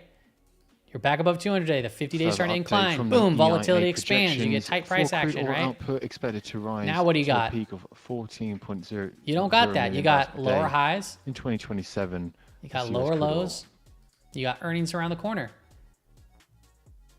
So update for Amazon via the Wall Street Journal. It's just not my favorite look. Like, what do I do with this? Have impacts I can, buy and pray that it goes up. That's about it. Wall Street Journal. But it's like, where's my risk reward, right? Okay, first off, we are kind of contracting right here. So, okay, positive. I don't know if this is the bottom, a bottom for a little while. But remember, this was a bottom. Started going higher, and then we undercut it. This was a bottom, popped up, undercut it. This was a little bit, not really, but this was, low, and then we undercut it. You get my point? So I would prefer to see, a move higher. I'd like to see the higher low. I'd like to see the higher high. I'd like to see this starting to flatten out. I'd like to see something happen other than just that. So once again, it's going to take time. So if anything happens for me, I'd be looking at the smaller time frames. Then I would look, okay, now we have the higher lows. Maybe something is changing here. So what can I do? Maybe I can play the breakout, play the strength. And if it goes, I can have a stop loss down here and try to play for a gap fill. And then all of a sudden the risk to reward profile makes a little bit more sense. A little bit. From a shorter time perspective. But just keep in mind the bigger picture of things. when the bigger picture looks like this and you're playing the shorter time frame, you got to be a little bit more different of how you kind of throttle your positions and how aggressive you are with moving stops up and taking profits and so forth. Yep, you can use it. Yeah, exactly, Ryan. That's a great point. Use the anchor VWAP from the low as a stop. That's what we kind of displayed on, I forget which name, Amazon, I think it was. No, I don't. Yeah, Goran, I don't typically hold through earnings unless if I'm well up in the position, where I can take a little bit off, and if it makes sense from a expected move standpoint. That's the only time that I hold. Other than that, the last time I held into earnings, I think it was an accident. I forgot about it, and I got lucky. CVS has been looking good. That was on the tight list. CVS, this is near new highs of the year, and it's getting very tight right here. Right, so it got very tight here. Then we had market volatility. It kind of came with market volatility. It's recovered very quickly. Good sign, okay? So now we're kind of flagging out here above a 50-day, above 200. Earnings is around the corner. So what do you want to see? Well, I want to see this kind of high broken out, maybe through 70, maybe retest these highs and maybe pop up to 75. Look at the 5-day moving average, right? We're kind of on the brink there of potentially seeing an expansion. I don't know if that's going to be the downside or upside. So I'd want to see it, like I said, back, above 70. I don't want to, if I enter here, what happens if it breaks down and then comes up?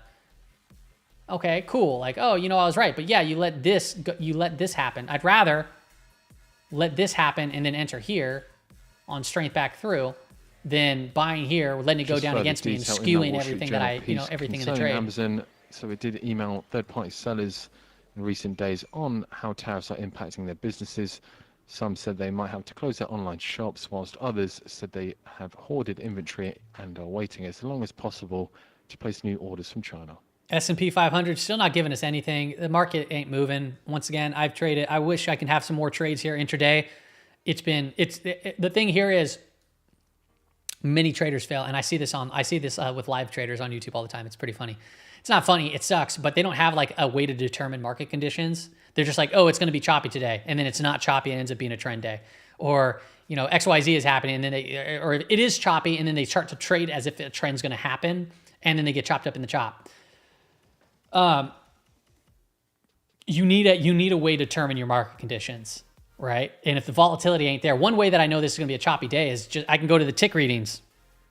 And we have had basically 0,000 readings, minus 1,000 or plus 1,000. We have at 0 today. So, when we're shifting from all this volatility where we saw it day in, day out, this massive moves back and forth, creates great opportunities. And if you're expecting the same thing to happen, but you have no idea of anticipating how or where, you can get real messed up on a day like this. Really messed up. So any professional trader that is a intraday trader would look at this and they'd be like, I'm leaving. This ain't my day. Or if they're around their computer, they say, I need this to happen in order for me to start going. And it hasn't. It has not happened. So chances are the higher you are up in the, let's see how I can draw this line out. If I were to draw this out, maybe this would be the pro status. No, maybe go like this. So yeah, amount of trades, AT. And then this is pro, and this is beginner. We'll call this beginner. So basically, the higher you are of a pro, you're probably down in this area. But if you're more of a beginner, you're probably taking much more trades today. You see what I'm saying?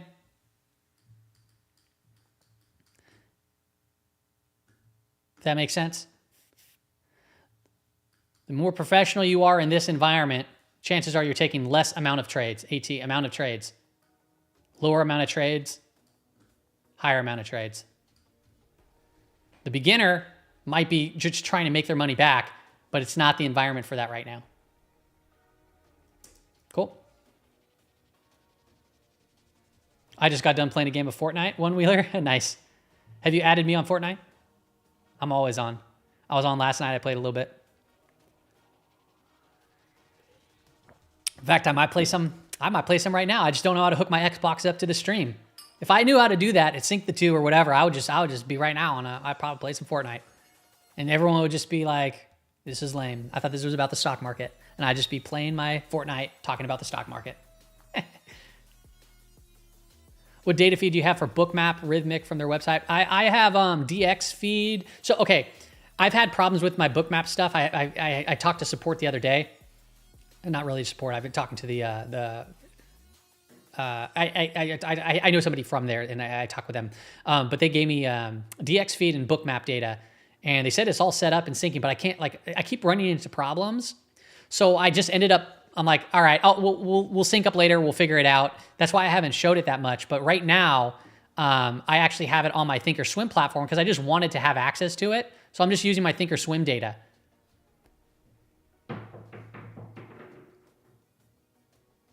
Which I like. I'm not much of a. I like their platform a little bit more. I'm running. I don't even like, this thing is all messed up to me. What am I doing? I got used to their platform.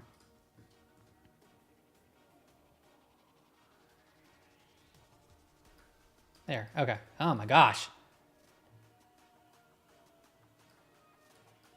Like, I can't move it up and down. I can move it sideways. What's going on here?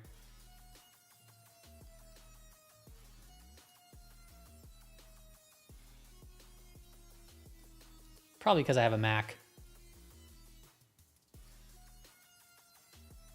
Give me a second. I'm trying to... Oh, that was the other day. Okay, where are we? Oh my goodness. All right, there you go.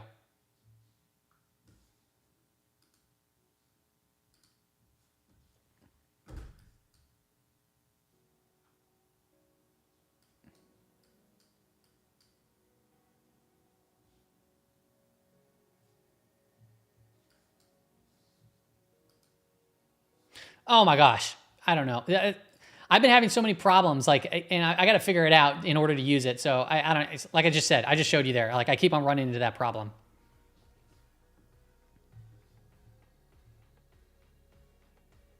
Gonna need 1,000 Blackwell GPUs to run Bookmap. To be quite honest, it did take up a lot of resources. Now this computer is pretty beefed up, so I'd probably be fine, but it would definitely still be, it'd probably bog me down a bit because I have a lot of applications and things running. SPY holding above that 540 right now. Hey, can we actually make a move from this consolidation? Let's take a look at market net flow. Market net flow, still bullish divergence. I would like to see the green line pop up a little bit more, but we don't have any convergence. As far as over here goes, we have about a target to about 542, which is about 50 cents or so higher. And we still got this big level over here at 540, which we are above, and that's where price can repel. So getting a little bit of a pop here. Woohoo! Play on PC. And I can't play it on, Jaws, I can't play it on PC. I don't have a PC, I have a Mac. I gotta get a PC. Gotta get a PC. Play RDR. I have. Is that Red Dead Redemption, right? I want to talk to somebody how awesome it is. I had the original one. I don't know if I have the 2. I don't quite understand the game. Like, is it single player? Is it multiplayer? I like the multiplayer, but single player campaigns, it's been a while since I've been into one of those.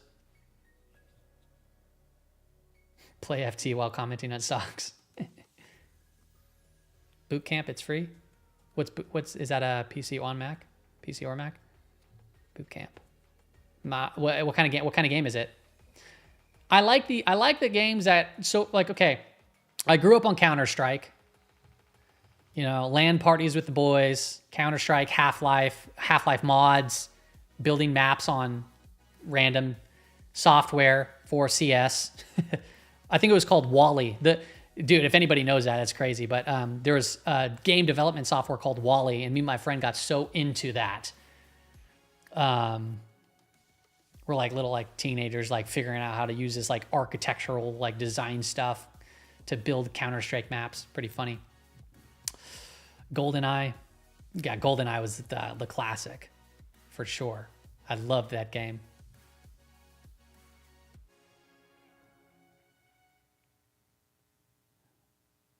Single and multiple. Okay, that's good to know. CRWV.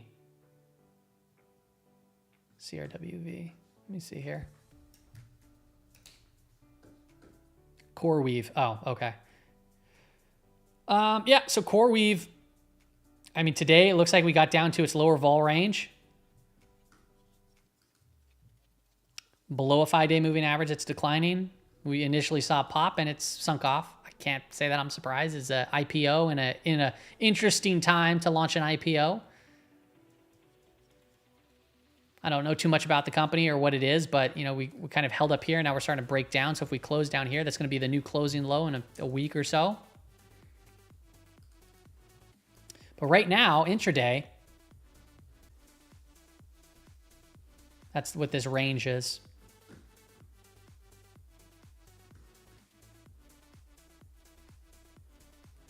Oh, Bootcamp is Windows on Mac, but only on Macs with Intel chips. Oh, I don't have an Intel chip. Oh, it's like Parallel. I had Parallel, which I had Windows on my Mac, but it like runs pretty slow. Oh, HIMS. Thanks, Fabio. I forgot about that. My bad. HIMS. All right, so HIMS is trying to find some sort of base here. We're seeing like quick pops. It's faded typically around 29.30. We're above a 5-day moving average. It's starting to incline here. Daily time frame got absolutely destroyed from a 75 down to 28. That's crazy fast of a move. And now we're just kind of doodling around here. I would look at this one as more of a shorter term play too. Like these are the type of setups that I like right over here. 50 days inclining, 200 days inclining. You get this nice consolidation. We break out of this kind of area over here. And then it can lead to potentially an expansion of a move like this. Now what? Like, okay, maybe I'm trying to like search for something. Like I draw this. Right? Okay, maybe. You have earnings around the corner. Once again, if you enter now, where's your stop? Your stop is going to be probably this low. Right? That's when you know you're wrong. Now, how far is that from there? 15%, 16%. So you got to adjust, and then where can you potentially be right to? Maybe back up to the 50-day, wherever that might be. But you got a lot of overhead supply. So series of lower highs, series of lower lows. I would have to approach this one from a shorter time frame. That'd be the only way for me to do it. And it'd have to be smaller amounts because the beta is obviously so high. I think there's going to be a lot of opportunities in these names to see pops. But, I mean, look at this big pop over here. This early into this year, this was 2021. Boom, we saw a pop. It faded and kept on going lower.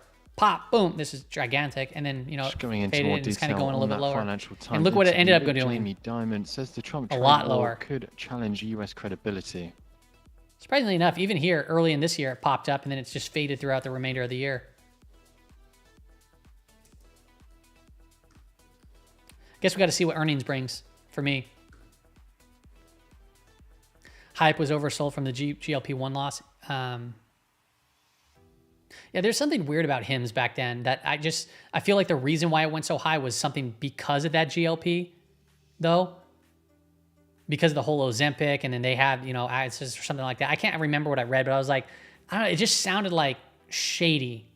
It just didn't seem good.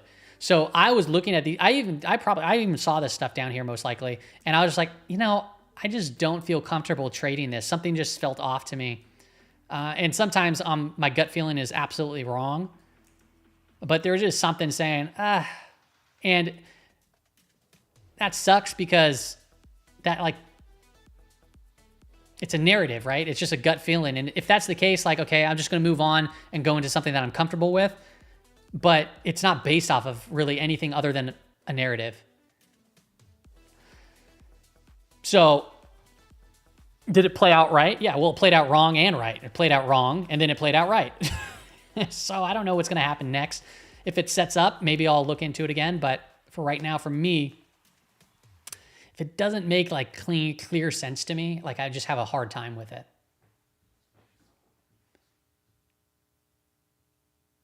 They were given permission due to shortages. Okay, so they took advantage. I think that's kind of ringing the bell. Like that's kind of Mark. That's what I was thinking. Like it felt like, okay, so it could be good, but then also it could be bad, and it just felt off to me. Something, and it just made me not want to participate, and that made me miss out on a large move. Whatever. I don't care. I don't care about missing big moves. I care about keeping my losses small, right? That's why it's funny, because a lot of people get confused. Like, well, what about right now buying this stock down here? I'm like, I mean, I'd rather buy it up here when it looks like this. But it's going to, you get a worse entry. Yeah, I don't care. Because I know I'll be wrong here. I could be right here. If you go from here to here, okay, cool, catch, nice move. Are you going to hold it through this? Because if I buy it through here and it goes up like this, who has the better position and risk to reward? I do.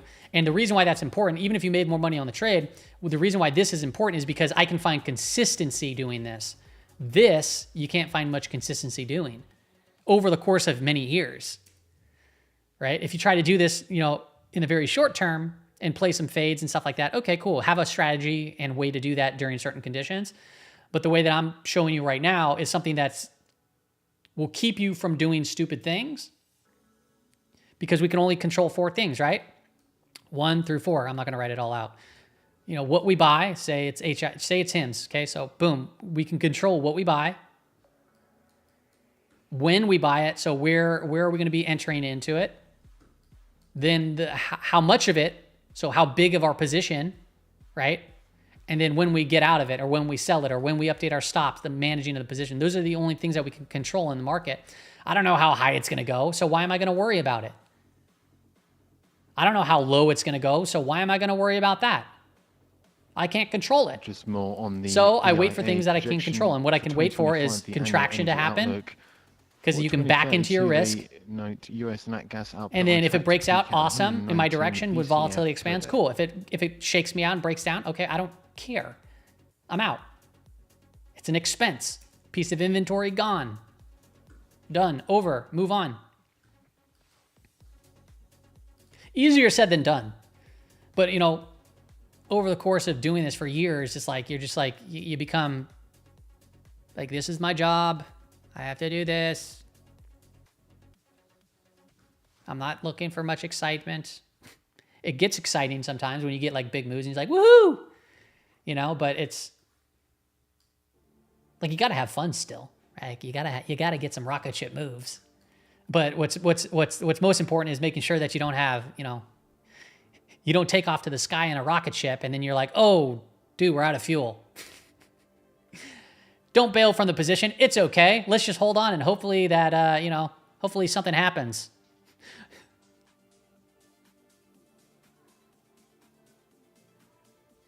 Yeah.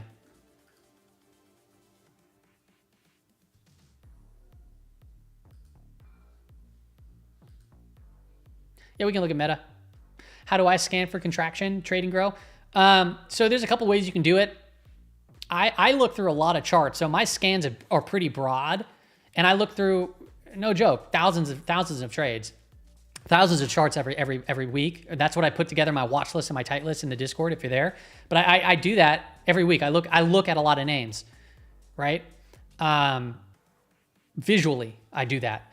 Now, if you're looking specifically for a scan, you can maybe look into ADX, right?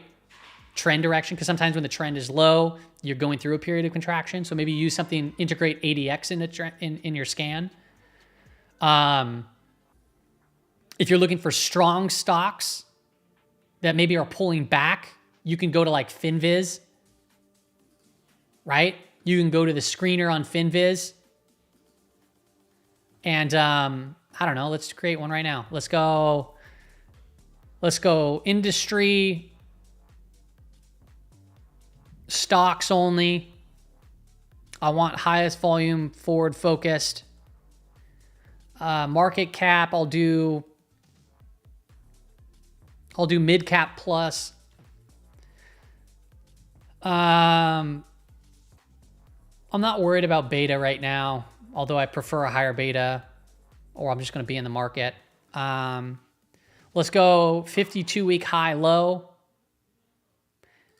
Actually, yeah, let's go 52-week high, low, and we're going to go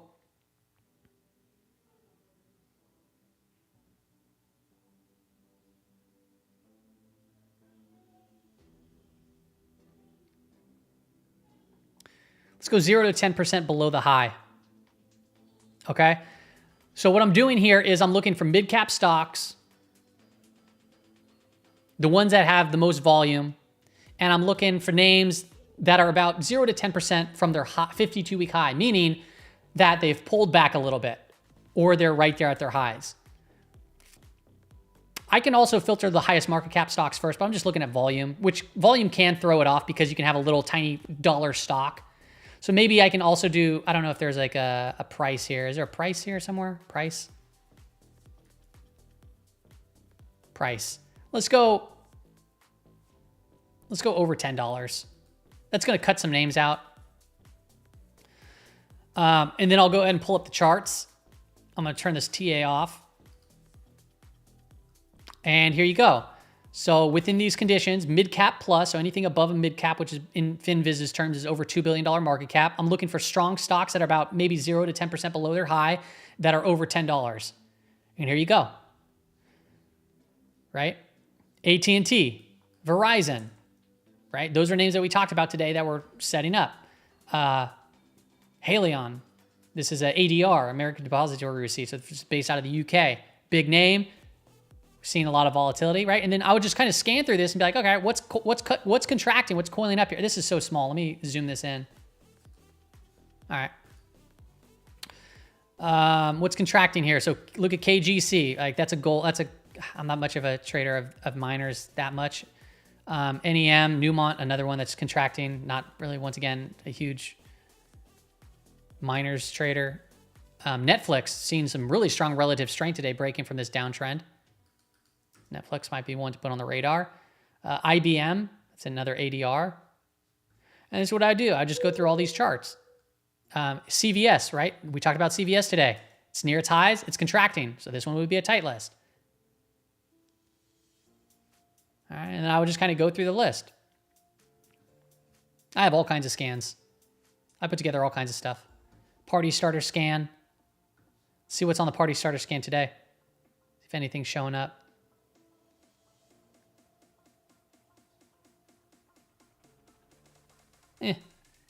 Not much of my cup of tea so far. But yeah, that's what I would do. Hope that helps. Let's take a look back at the markets. See if I'm missing anything here. SPY's coming back down to about that 540. Let me see if anything's changed from that perspective. A lot more dispersion on all these levels. So if we start breaking down from 540, maybe watch 437. 537, sorry. $3 lower. That'd be a pretty big move. The main magnet pull is at about 542. Not clean. It's not clear. Not a clear picture for me. Yep, FinViz. Yep. Free resources. By the way, if you just go to my YouTube channel, which you're, I guess, on right now, but you can just type in figuring out money FinViz. I put out a bunch of different scans that I run. I do the bouncy ball scan, the show me the money scan, which is a very unique scan. That's another one that I use. Okay, actually, I'll just have it. I have it right now. I'll just show you it. Show me the money scan. All right, show me the money scan. What this is doing, it's looking 52-week high or low, right? 0 to 10%. Average volume over 200K. I want some volume in there, but the relative volume, R vol, is under 0.5. So typically people will search high volume, but R vol, this is why I'm saying show me the money. I'm looking for names that are actually volume is contracting.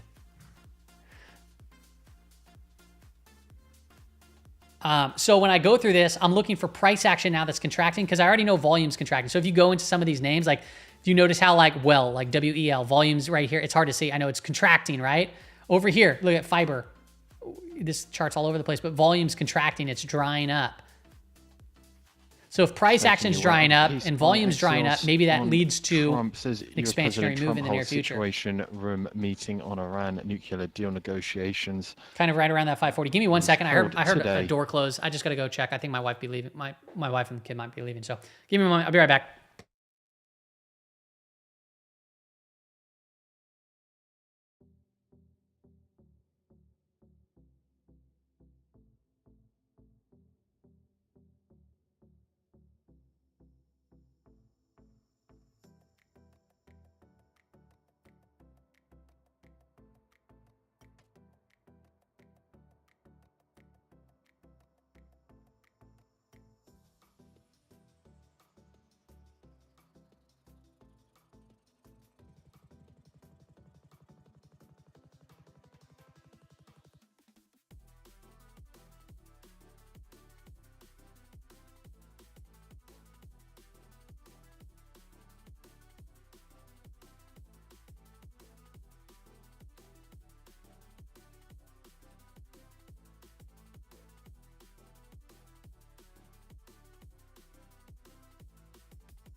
Shabba-dabba-doop-bop-bop-bop-bop.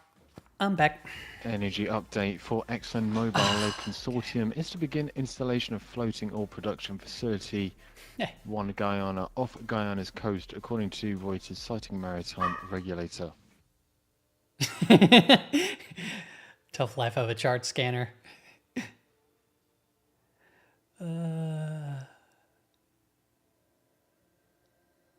Oh my gosh, some of these comments, I don't trade the miners either.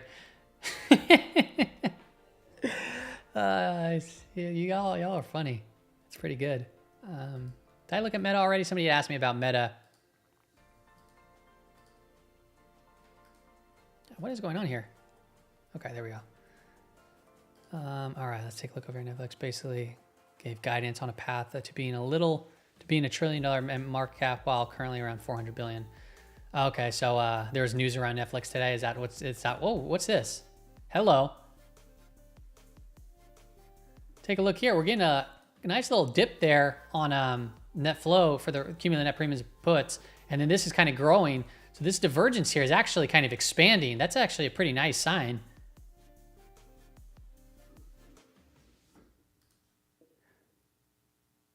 Maybe that can hold. How about that? How about that?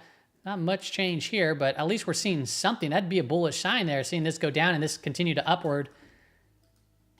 Maybe that leads us to seeing something nice. I mean, nothing nice has happened yet, but wouldn't that be just great?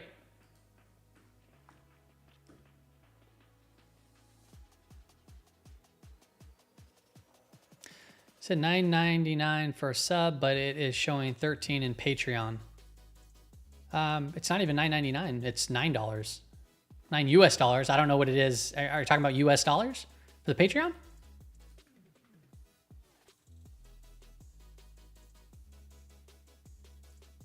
I don't know if like, are you using maybe a different currency or something like that? Or is it still USD? I have a tier that's $4. That's just the support, but then my Patreon's $9. 0 DTE means 0 days till expiration. It's like a very near-term option expiration. And sometimes when you get bigger levels, you want to pay attention to those because price can kind of press from those levels or magnetize towards those levels. They can act as, they have the ability to act as potential support and resistance.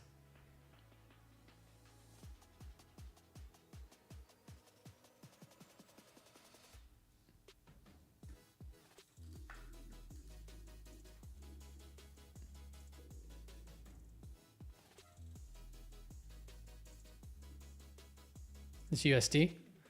Yeah, I mean, can anybody confirm that? Like, yeah, it's my Patreon's $9 a month.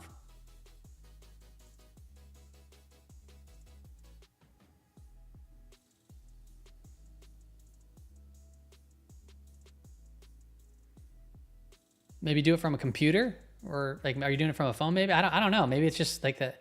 It's $9 a month. Yeah, I don't know why it would show 13 or anything like that. You can go even cheaper if you do the year, but make sure to try it out before that because I don't do refunds or anything like that. I don't want people going in there and taking all this stuff and then, oh yeah, no, I don't like it. It's not gonna happen. So do the $9, and then if you end up liking it, just switch over to a year and you can save even more. It ends up being like $7 a month.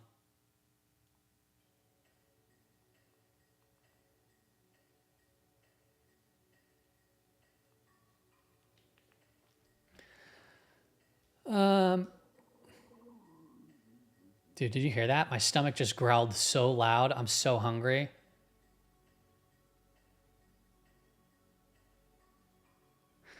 Thanks, Flylear. Thanks, President.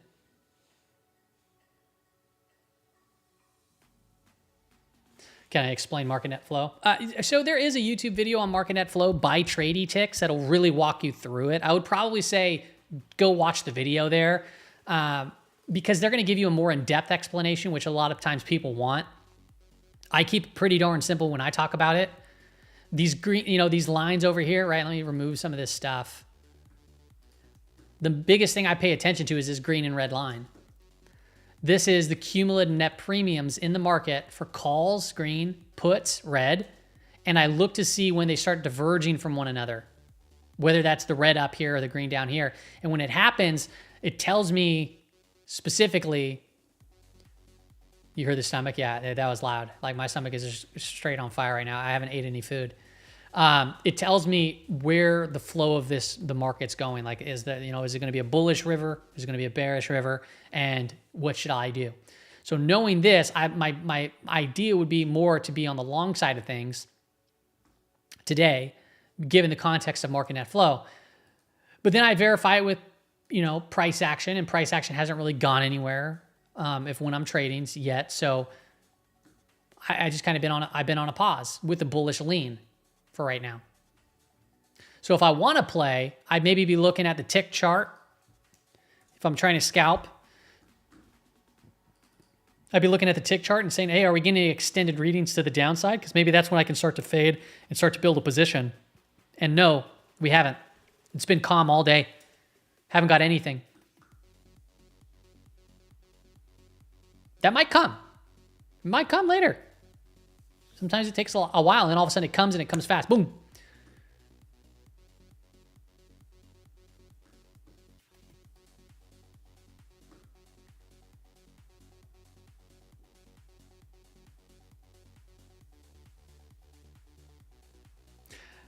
It could be DD. Honestly, right now it's just like the volume's not here either, and that could simply just because it's a holiday week, right? Good Friday. It's a shortened trading week.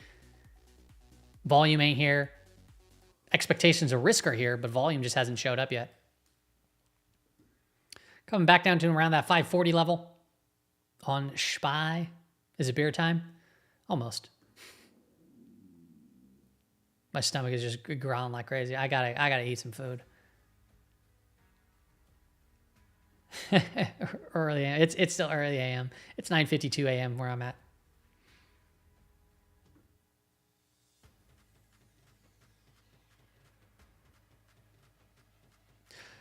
Eugene, sometimes the Qs will increase like that. It happens. It doesn't mean that it's a for sure guarantee. We're starting to see a little bit of movement here. This would be nice to see a little press down. You can have the red line above the green line, but what's the direction of it doing? Are we seeing the red line diverging dramatically from the green line? Because if so, I'd be very cautious from the Q's perspective or the SPY perspective. But if you're looking at market, if you're not looking at market net flow and you're looking at the QQQ net flow, if you're in the Discord and you look at QQQ net flow, don't. Because those products are used to hedge. They're always going to look off for the most part. So always look, if you're trading the Qs or the SPY, look at market net flow. It's giving you a total sense of market. Much better.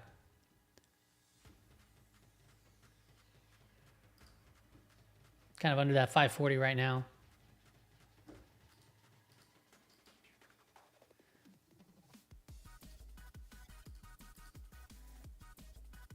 Come on. Be nice to see a little bit of a press lower here. And then maybe I'll try to do a fade trade here. We'll do it. We'll do it live.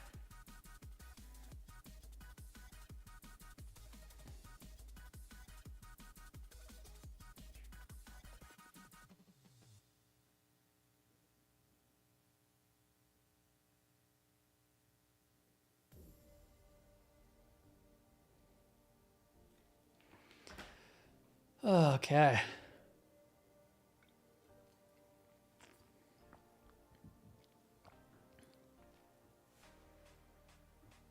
All right, we're getting a little movement here.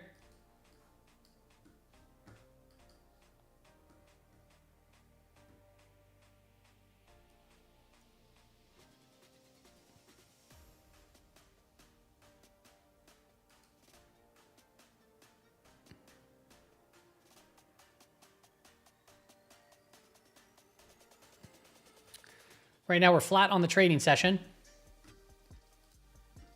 Pulling back into the opening range here, the first 30-second opening range for the market. Now I'm going to start to build out an idea for a shorter term trade. 54.25. Nothing's coming changed up here. At the top of the hour in just under 5 minutes time. We are going to be looking out for remarks from the White House. They are to give a press briefing at the top of the hour. Oh. All right. Well, that kind of puts the kibosh on things. We have a press conference at the top of the hour. So maybe the market is just letting things out right now because of uncertainty. We'll see here. That's, I guess, 5 minutes away if that's the case. Unchanged on the day for NQ. Finally getting some directional movement. That's positive. Not really an extended reading by any means. So if you're wondering, well, buy the dip to bounce, I would prefer buying a dip when it's actually giving me a reading to do so.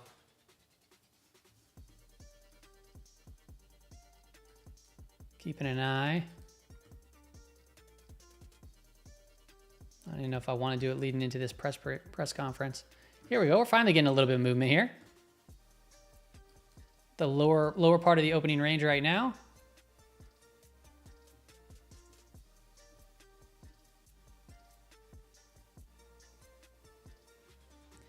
Didn't quite give me the reading that I wanted, so I didn't do anything. It's unfortunate.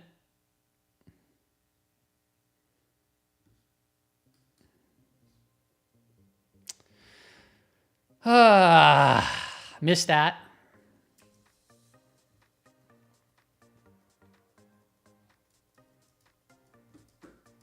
That's fine. Doesn't mean that we can't come back down. For Barrick Gold. I'll let it go. Corporation continues good faith engagement with the Malayan government. Right now, for those that don't know, this is NQ, very short time frame on NQ. And I'm just looking to see maybe if we get a little bit stronger of a flush, a more extended reading, I might just do a quick little fade trade. Little scalperoonie. Little scalperoonie here and there. Coming into the top of the hour, not my favorite idea. And further so you got to keep it small. Further on that Barrick Gold story, the Malian no extended reading on tick. Barrick's Bamako office. Letting it go. I want to be precise. Give myself the best probability of a scalp win. And I would prefer a tick reading down through minus 1,000 if that was the case. So bring it. Bring me down. SPY is about 538.57. Maybe 50 cents lower there. And a pop back through to 540. 60 cents. Kind of getting expansion here. That's good. Just keeping an eye on the equity space. Now seeing futures dip back into the red. ES down about 6 basis points. Come on, a little bit more. Just press it. Trade, just seeing equities now go into the red for NQ. Come on.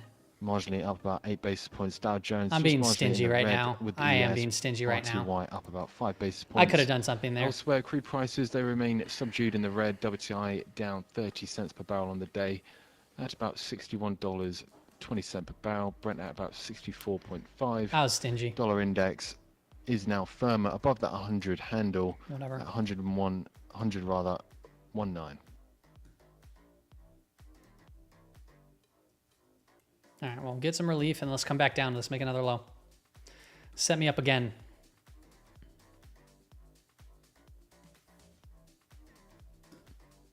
Finally getting some movement here, so I want to try to execute something today. Like I said, I got a couple of trades off. Nothing yet. I use Tradeovate for the who I'm using to trade futures with. Just easy. I trade the DOM. It works good for me. I probably would check out Ninja, but I heard that I think it's only PC. I haven't validated that, but somebody said it's a PC only. So I was like, oh, well, I can't use Ninja Trade. But I hear great things about Ninja.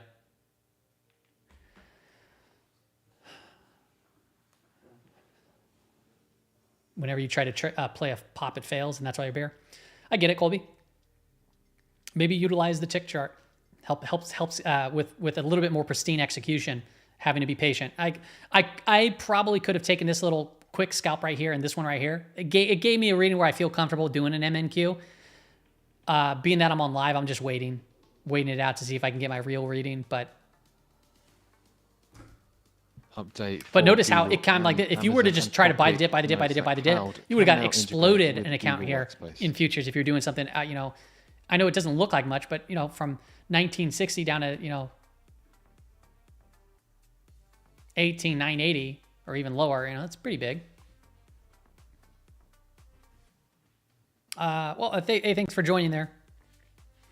into the Patreon group. Make sure now from a desktop or a laptop computer, make sure that you sync your Discord to Patreon. Once you do that, you're going to be given automatically access role into the Discord servers where you can have all that stuff. And then the community is there, and then the Trady Ticks stuff is there, and then the stuff that I post is there too.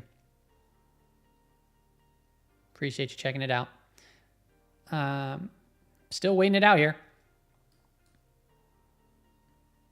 I feel a little antsy, to be quite honest, which means that I should probably not trade.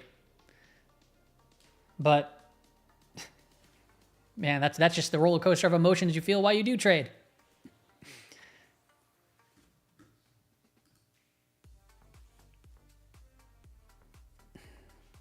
I feel like I'm going to miss the move, like I'm not going to get what I want. That's what it feels like right now. Take a look here. All right. Access to the degen. It's funny. Use Ninja in 2018. They charge you while you're in the trade. If you're doing quick scalping and makes a lot in your trade, it's worth it. But they do charge crazy commissions. Okay, I'm kind of unfamiliar with that. Trying to figure out money and his stomach. It's true. It is true. Very true. My stomach is just like ripping and roaring right now. You're long here? Get it, Chip. What are you trading long? Is Ninja and Tradevate the same broker? I think they're different. Different platforms. Ninja has a low commission with lifetime. Oh, that's good to know. All right, so right now I'm trading. I'm utilizing some prop firms. So there is definitely commissions that I'm seeing come through, but I think I'm going to be paying more attention to that when I start executing my own money, because I'm playing around with futures. Futures are still fairly new to me. Like I haven't been trading futures for many years. I've been trading stocks. Like that's my forte. That's what I still do. But given the context of market volatility, I had to move to something like this. And so I'm giving it a shot, and it's working out really well so far. I'll show you guys, I'll show you my results. I've shown them before. Give me a second. While we're waiting here for any sort of confirmation that I can trade. We did get a little bit of a bounce here, but once again, I got a little stingy. It is what it is. I don't care. I do care, but I don't care.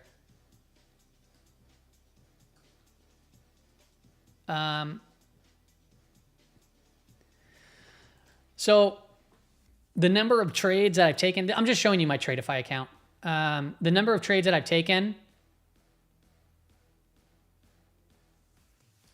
you got to divide it by 5 because I have 5 accounts that I'm trading with Tradeify. I did 5, I copy trade them through. So if it says I did 20 trades, I did 5 trades or 4 trades, okay? Same company though, Tradevate and Ninja. It's the same company? Okay, but just different platforms. I didn't know that. That's cool. Cool to know. This is, and we're kind of coming back up to that 540 area. We came down to and around 538. So I definitely, I dropped the ball on that. Had the opportunity.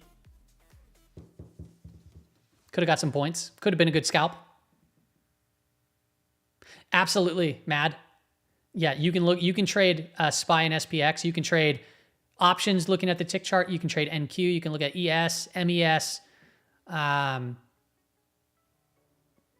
Yes, it is a tool that you can utilize to trade, whether that be to take profits in a direction that you are more biased to, whether you're trying to scalp or fade. Just know that you got to be, fast to an extent on if you're scalping. But you can utilize the same tool in the way that you potentially trade too, on if it's longer term holds too. It's just a tool. Oh yeah, here, boom. I've been on a streak. So this is Tradeify. I've been utilizing the tick chart for scalping. I've been trading basically 1 to 4-ish, maybe sometimes 5 MNQs, which is micro. It's been pretty good so far, but it's been small wins. And this might look like crazy. Oh man, he's making so much. I have to do this because I'm trading so small size. I have to do this for another month or plus of good results in order to even get my payout. But now that I know that it works pretty well, I started an account where I'm going to put my own funds into it and just use my own funds too as well. But I thought that'd be a nice way to, because people that might not want to use their own funds to try something new, which I would say don't, this is that's a great way to kind of get exposure and try to like learn the market and maybe make a payout.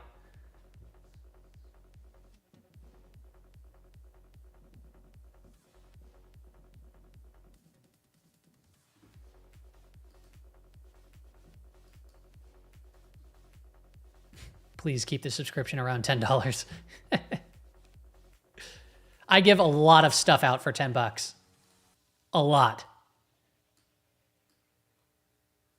I'm well aware that I undercharge for that for the Patreon. I don't plan on moving the prices. If I were to do anything, it might be like a new tier of some sort where I add in additional stuff, or maybe make a separate thing with something extra. But as of right now, I don't have any plans of anything like that.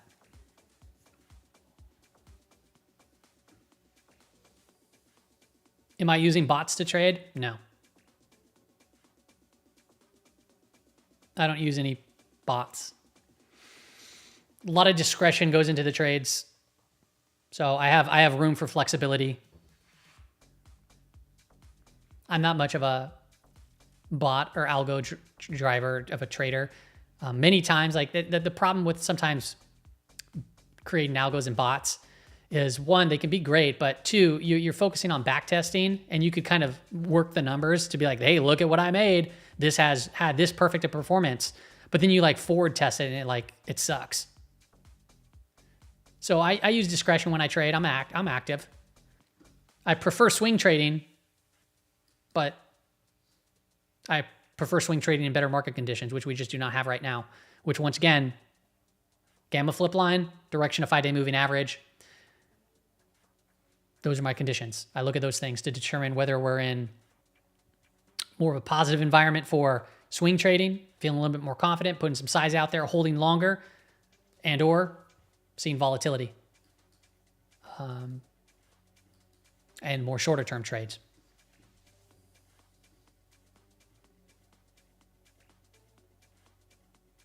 Yeah, Archangel. There's quite a bit of stuff in there. It's kind of overwhelming to an extent.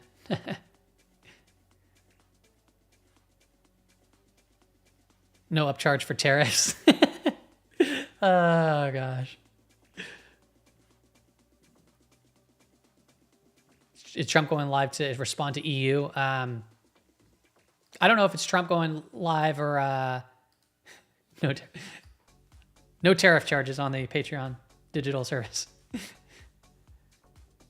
Does Discord show the gamma flip anywhere? I tried looking, but I can't find it. So Dan, I typically in the day trading pit, in the morning, I do a tag to everybody, and I include the gamma flip line in that morning little post. If you want access to the gamma flip line, that is through Gamma Labs, which is also an insanely awesome service.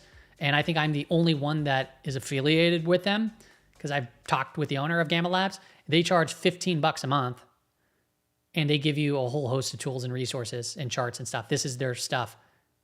They do morning notes. They do a live news feed. You can do multiple charts. Here, they give you gamma levels. And I share some of this stuff in the Discord. It's not part of the service, but I've been doing it. $15. And then if you want, I have a little code that they give for half off the first month. But I post a lot of this stuff. And some people have the service, some people don't. But I post it. By the way, the code is MSD50, gammalab.io. But I post a morning little thing in the day trading pit typically. I have been. But that's not, it's like I said, once again, it's not one of the benefits of the Discord service. That's just something that I've been doing.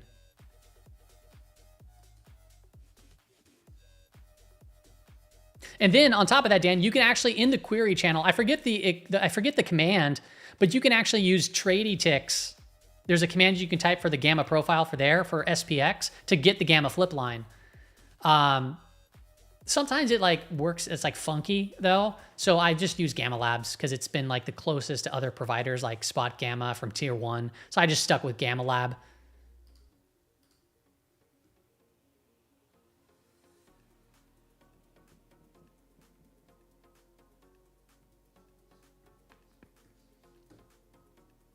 White House briefing starts shortly. DD, does anybody have a link to that? I'm not going to play it live here. I'm not interested really right now. But I mean, I don't know. If I guess if Trump is talking, maybe I might be interested. But a press briefing, right? They don't do that. It's just what's her name? Levine. I don't know. I'm bad with names. Pulling it up. Oh, okay. So White House. You know what I'm trying to say. Give me a second here. Maybe I'll pull it up. Let's see here.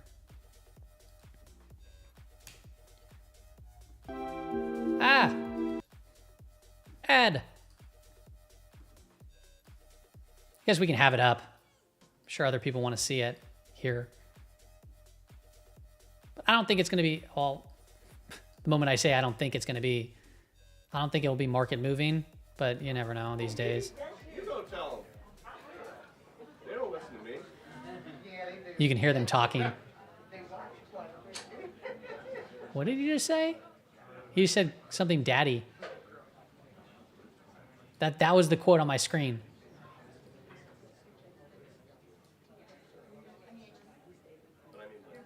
I'm going to keep it quiet in the background and then I'll pull it back up. I'll have it up. Whatever.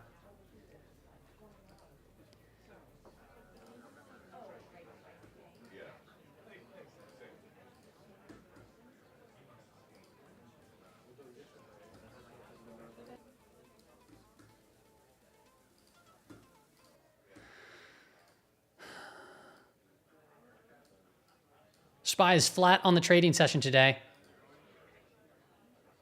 NQ slightly down.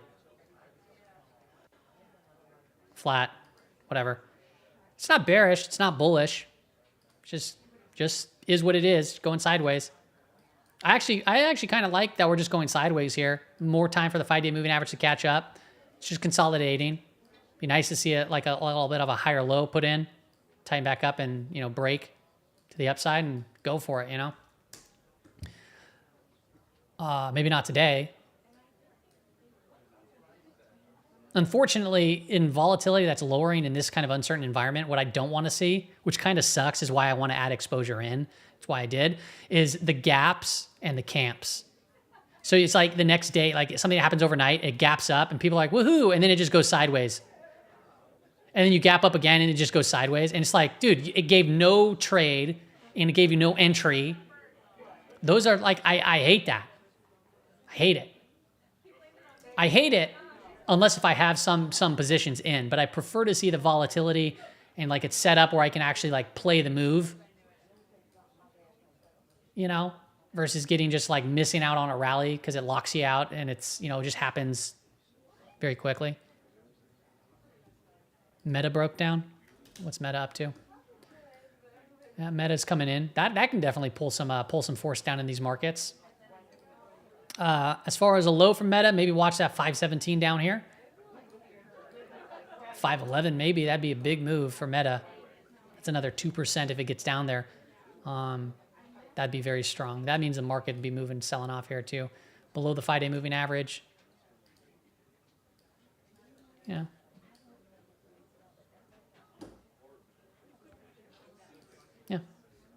Yeah. I don't know. It doesn't look all too crazy. It looks pretty. Right now, it seems pretty controlled for the most part. Apple's flat. Microsoft doodling. Although I don't like this. I hate this look of Microsoft. I hate these little lumps. I hate that. Intraday. Nvidia. See, there it is again. I hate these little lumps. I hate the 3 little humps. But at least it's holding up. Google.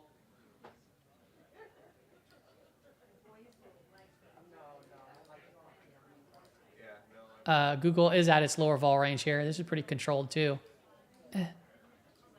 So if Google comes off, maybe look at about 154.30. Lower highs, lower lows. Meta, yeah, that one's still kind of coming off here. Tesla, flat. There it is again. I hate this intraday price action. I hate that.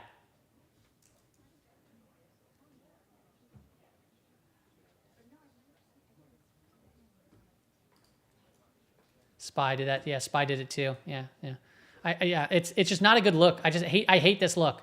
These little, these three, until it can like fix itself and prove itself. I hate seeing that intraday. Like you'll see strong moves to the upside, and then I see this like, and I know people are like, it's a head and shoulders. All right, well then like I hate that too.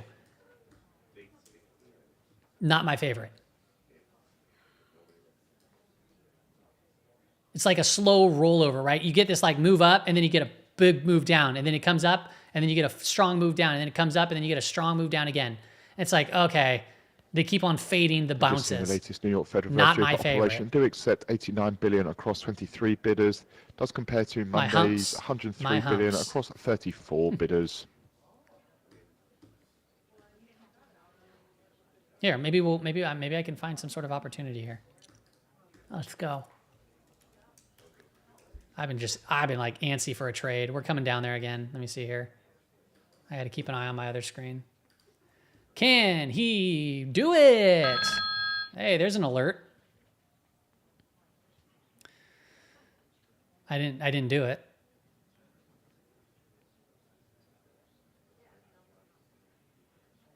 That was the lowest tick reading of the day.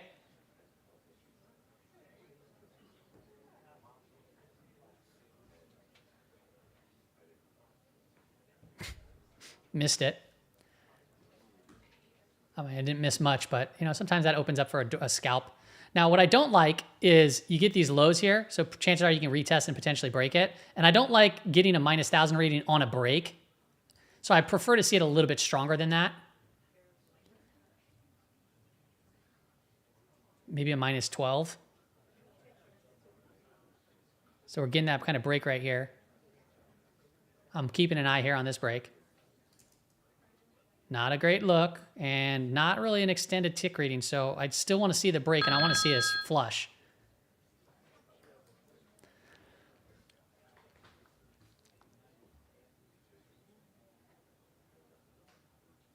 How do I calculate the daily for indices? The daily what? The daily expected move, GH? Daily expected move, I look at the options chain. My implied move is my vol range bands are done through a calculation based off implied volatility. It's secret. It's not really that secret, but I've been working on those. I've actually talked to another company that can help me build them out, and they said, yeah, they'll do it. But then also it's like, then they sell it, and they have control of it. And I'm like, I don't know if I want to relinquish that yet.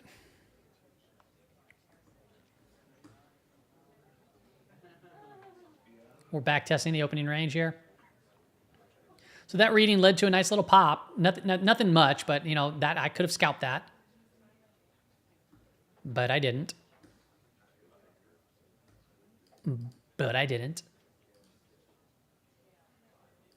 Ding.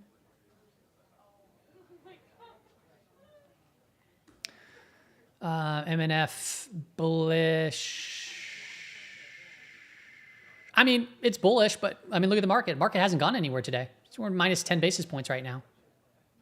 So it is bullish, and that luckily it looks like this, because if it didn't look like this, if this red line started going up and the green line was down, or the red line was above it, it could be a much more bearish situation right now in the markets. So the fact that the markets are holding up and then we have bullish flow is good. It doesn't necessarily mean that it has to go up or go down, but that it would be the flow of these markets. So the idea here would be pretty simple. If we come down to like 539, or sorry, not 539, into a 0-day level, let's call it 537 because we're below 539 right now. Perhaps that leans to a bounce because market net flow is bullish. Or say if SPY just gets ripped to the downside and market net flow is still bullish, I would be buying down here. I would be trading down here at these levels. But my bias would be bullish, so I'd be scalping and trading that direction. But right now, the market is leading into a press conference or whatever, or a press briefing. So they're probably just getting out of the way a little bit right now. But other than that, it's chop. It's just chop. Which is why convergence is gray. SPY is not moving with market net flow. 539. We want to get it back above 539, about 30 cents higher would be a much more better situation, but 538 is growing in size. So if we fall 70 points, 70 cents right here in the SPY, we'd be looking at 538 for a potential level of interest there. So I'll go ahead and clone this out, and I'll go ahead and draw properties. I'll go 538 down here. So you want to hold that 538.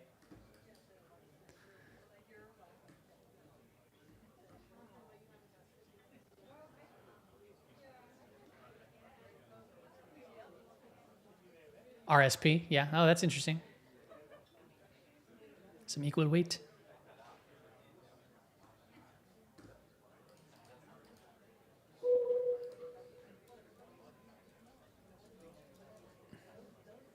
I gotta watch this. Give me a second.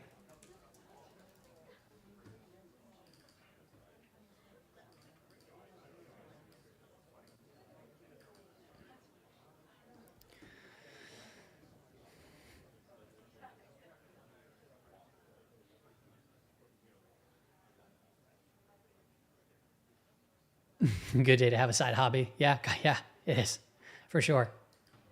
Of note for Caragen, ticker QGEN. All right, here comes that 538, and we're kind of getting an extended reading. So I'd like to see 538 under it, and I'd like to see this down to minus 1,000, and I'll go ahead and scalp that if that's the case.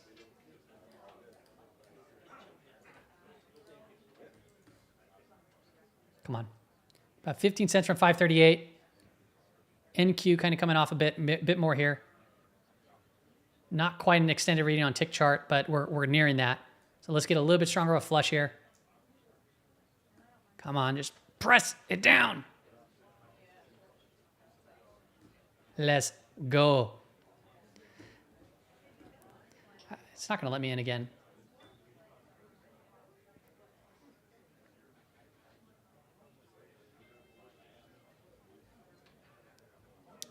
Here we go, here we go, here we go. Here we go. A little bit more, a little bit more, a little bit more, a little bit more. Here we go. A little bit more, a little bit more, a little bit more. I'm getting stingy now. A little bit more. I'll take one. And then I'll try to fade it, or I'll try to build it in if I can. So there's that minus over 1,000 reading. And then we're kind of cruising right now. I think it's going to go a little bit lower.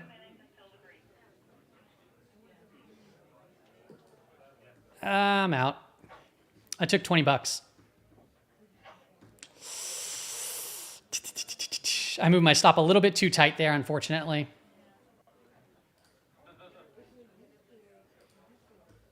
So we got that was the reading, that was the pop. I moved my stop pretty much a little bit too fast, too tight. That's okay. We do have a press conference coming in. So it only gave me 20 bucks, and we bounced probably, that was for one MNQ, sorry. I did 2 MNQs. So 20 bucks across 5 accounts, 20, 40, so 100 bucks.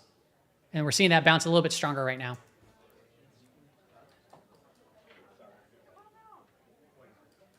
I should have scaled one of them out. That's okay. All right, so now coming back to the chart, we came back up to that 538, so we undercut it, right? We bounced back up into it. We waited for 1,000 reading. It gave us a little bit of a move. Could lead to a bigger bottom or might not. So now what do I do? Now I hope that it does it again. It gives me another opportunity. Now, now realizing it, I had the wrong settings set up. So I would have liked, if I took 2 MNQ, which I did, I should have scaled one of them out and left another runner on, and I did not do that. So poo.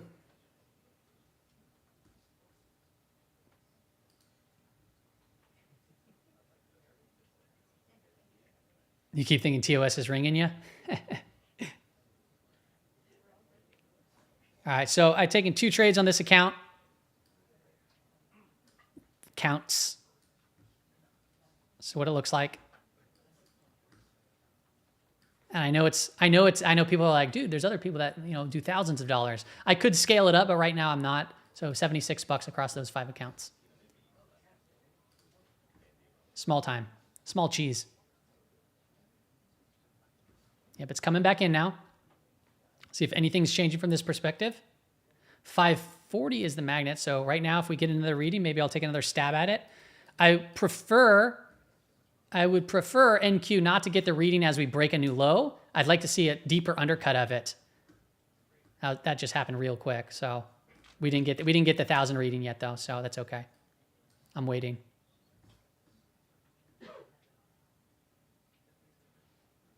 Yeah, if you're looking for faster or longer trades, Colby, what you do is you find a direction and then you could play the direction of it and you could just scale out of the position on extremes. So if you thought the market was going to go down, you could have scaled some out of the position here and then let some on. And then when it bounces up, you might be able to add back into your short position and then get out here. So it's just how you do it. Right now, for me, I'm just quickly scalping. That's it. That's all I'm doing. Or if you think the market's going to go higher, you could have just entered in here and then just scaled some out while it bounced out and then just let it go. Which I thought I only traded one. I traded 2 MNQs across those accounts. And if I would have paid attention, I would have just taken one out and I would probably just leave one on and see what happens. But we do have this press conference starting here and I don't know what's going to come from that. So whatever, I'll take it. I'll take what I got.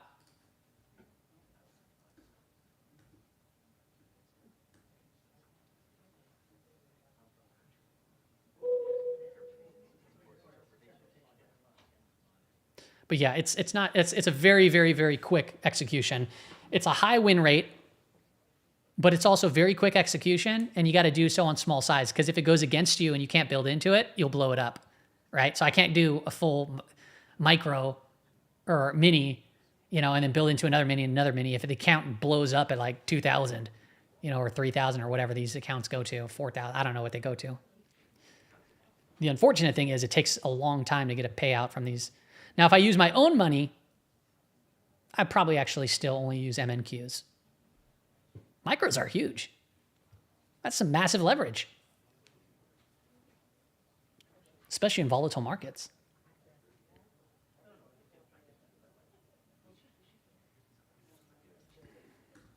See if anything opened up from a zero-date perspective.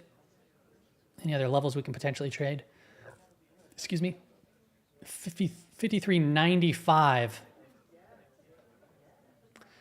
We're basically there. So, I wouldn't be shocked to see us back at 54.25. Back up here.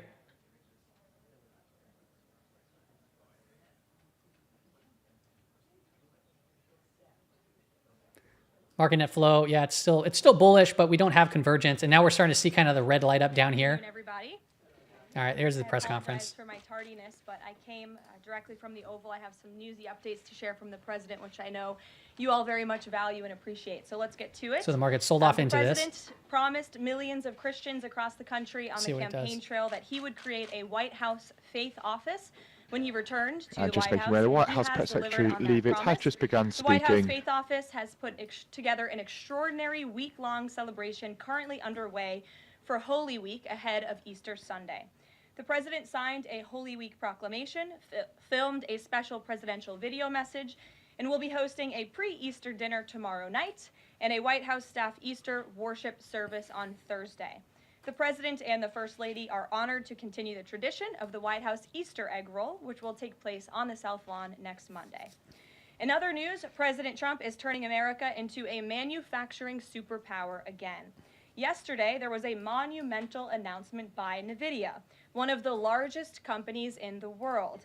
This is just the latest example. For the first time ever, chip-making giant NVIDIA will produce AI supercomputers entirely in the United States as part of its pledge to produce $50 billion worth of AI infrastructure in our country. Market's reacting somewhat positively right now. With their manufacturing partners, they have commissioned more than 1 million square feet of manufacturing space to build and test NVIDIA Blackwell chips in the great state of Arizona, kind of news that we know about and already. AI supercomputers in the great state of Texas.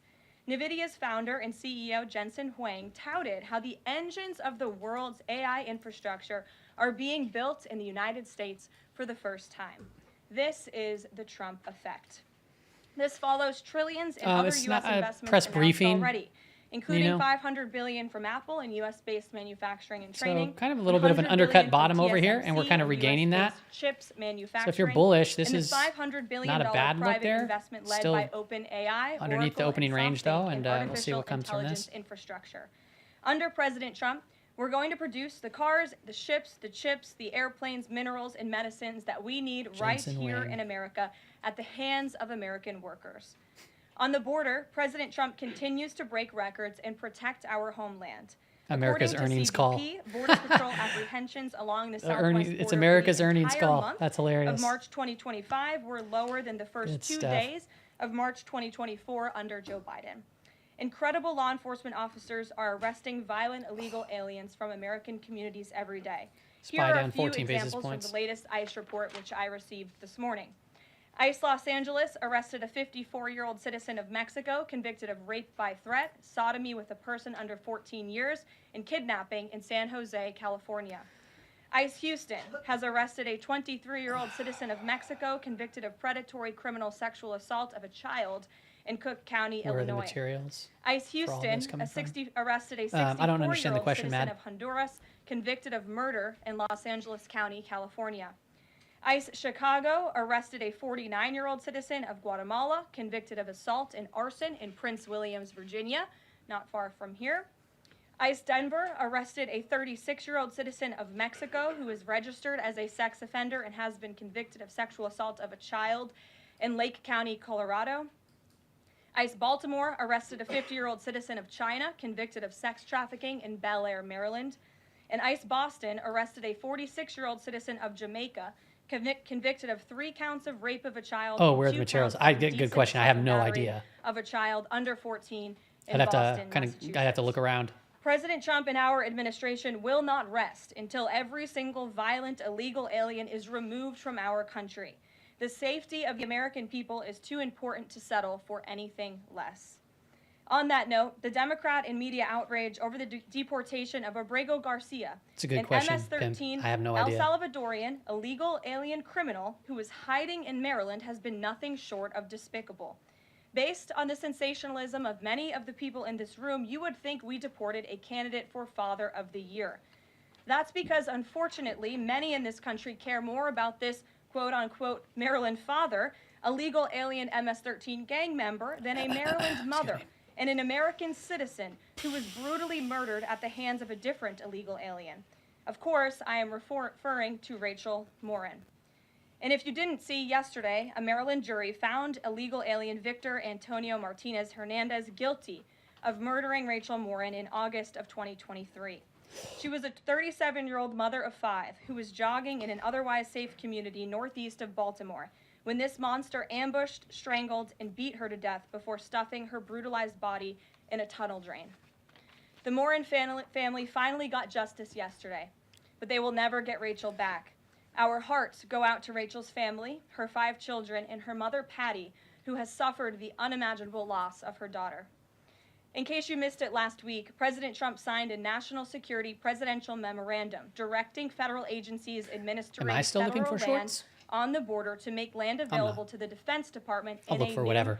national defense area. But not necessarily This followed shorts. the president's day 1 executive order committing his administration to marshal all available resources and authorities to stop the unprecedented flood of illegal aliens into our country and to obtain complete operational control of the borders of the United States of America. Once again, the president is fulfilling another key promise. This new national defense area spans more than 170 miles across our border in New Mexico, but in the coming weeks, this administration will add more than 90 miles in the state of Texas. This national defense area will enhance our ability to detect, interdict, and prosecute the illegal aliens, criminal gangs, and terrorists who were able to invade our country without consequence for the past 4 years under the Biden administration. I know, seriously. I was thinking the same thing. I was like, oh my goodness. Bolster our defenses against fentanyl and other dangerous narcotics that have been poisoning our communities. I mean, it's not funny. With all but of this work being done to make America great again, we continue to see Your a point. positive response from funny. the American public. A brand new poll published from the Daily Mail and JL Partners this morning found that President Trump's approval rating is at an all-time high. That's because the president is working tirelessly to keep his promises to the American people, as I just saw him doing today in the Oval Office. We have a reporter in our new media seat today, Matthew Foldy. I like your boots, Matt, who is the editor-in-chief of the Washington Reporter. Washington Reporter is a new, fast-growing outlet that breaks stories about legislation and interviews leaders in Congress and across the administration. The publication's readership includes the highest levels of business and government. And with that, please kick us off, Matt. And we've interviewed you as well. So Caroline, thanks so much for having me here on behalf of our readership and the millions of Americans who I think appreciate what you're doing with the new media seat here and making this a more accessible briefing room. I'm curious with Harvard, we saw the Trump administration Pavan or today Pavan, yeah, it's around still there. $2 billion, freezing $2 billion For sure, the bigger picture is still there. Because the campus has serious problems with violence and I don't create anti-Semitism. trades and we saw President Obama, former President stuff Obama, based on that big of a which picture, rejected the but Trump it's administration's demands. I'm curious, where does the definitely in administration my see mind. this going with Harvard and with other colleges and universities For in when America market that are conditions refusing change. to reform in wake of the sort of craziness that we've seen take over? Just right now. Thank you, Matt, for being here, and thanks for the question. When it comes to Harvard, the president's position on this is grounded in common sense, in the basic principle that Jewish American students, or students of any faith, should not be illegally harassed and targeted. Here in California, we have lots of climate events. When you have solar and a power wall On the campus of Harvard, there are countless examples to prove it, particularly with the stunning confession by then Harvard President Claudine Gay, who said that bullying and harassment depended on the context. The president at that time made it clear to the American public he was not going to tolerate illegal harassment and anti-Semitism taking place in Tesla ad on the violations White of House federal stream. law. So the president made it clear to Harvard, follow federal law, no longer break Title VI, which was passed by Congress to ensure no student can be discriminated against on the basis of race, and you will receive federal funding. Today's episode is brought to you in Harvard, part by has Tesla. not taken the president or the administration's demands seriously. All the president is asking, And? don't break federal law, and then you can have your federal funding. I SpaceX. think the president is also begging a good question. More than $2 billion out the door to Harvard when And? you have a more than $50 billion SpongeBob. endowment. Why are the American taxpayers subsidizing a university that has billions of dollars in the bank already? And we certainly should not be funding a place where such grave anti-Semitism exists. I'm curious, you had just mentioned Rachel Warren, and I'm a Maryland man, and I think most Yeah, Marylanders I need a appreciate better what you rocket ship if saying I'm going to say today. SpaceX. We've seen that Chris Van Hollen, I got a who rust bucket was myself. Rachel Warren's senator. You should have saw the first basically rust threatening bucket. to fly to El Salvador You to probably press did. for the release of someone who was in America illegally. What, and not as much sort of from him about Rachel Warren's horrific murder and the verdict that was, I think, rightly reached yesterday. What does the administration think Seeing about some strength come the back. priorities we're seeing from Senate Democrats in terms of illegal immigrants instead of Still not much of work anything that here. agencies like ICE and DHS are doing with the Trump Not the administration? cleanest readings for me. It's mind-boggling, the priorities of the modern-day Democrat Party. I think it's atrocious that you have Democrats in Congress on Capitol Hill who swear an oath to protect their constituents and to serve them in Washington, D.C., spending more time defending illegal immigrant gang members than their own constituents and law-abiding American citizens like Rachel Warren.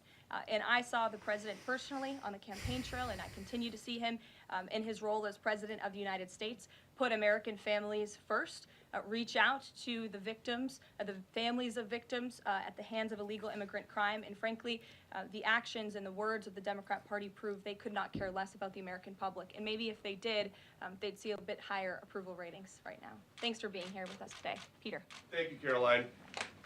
To follow up on something that you just said, why do Ivy League schools get so much federal funding?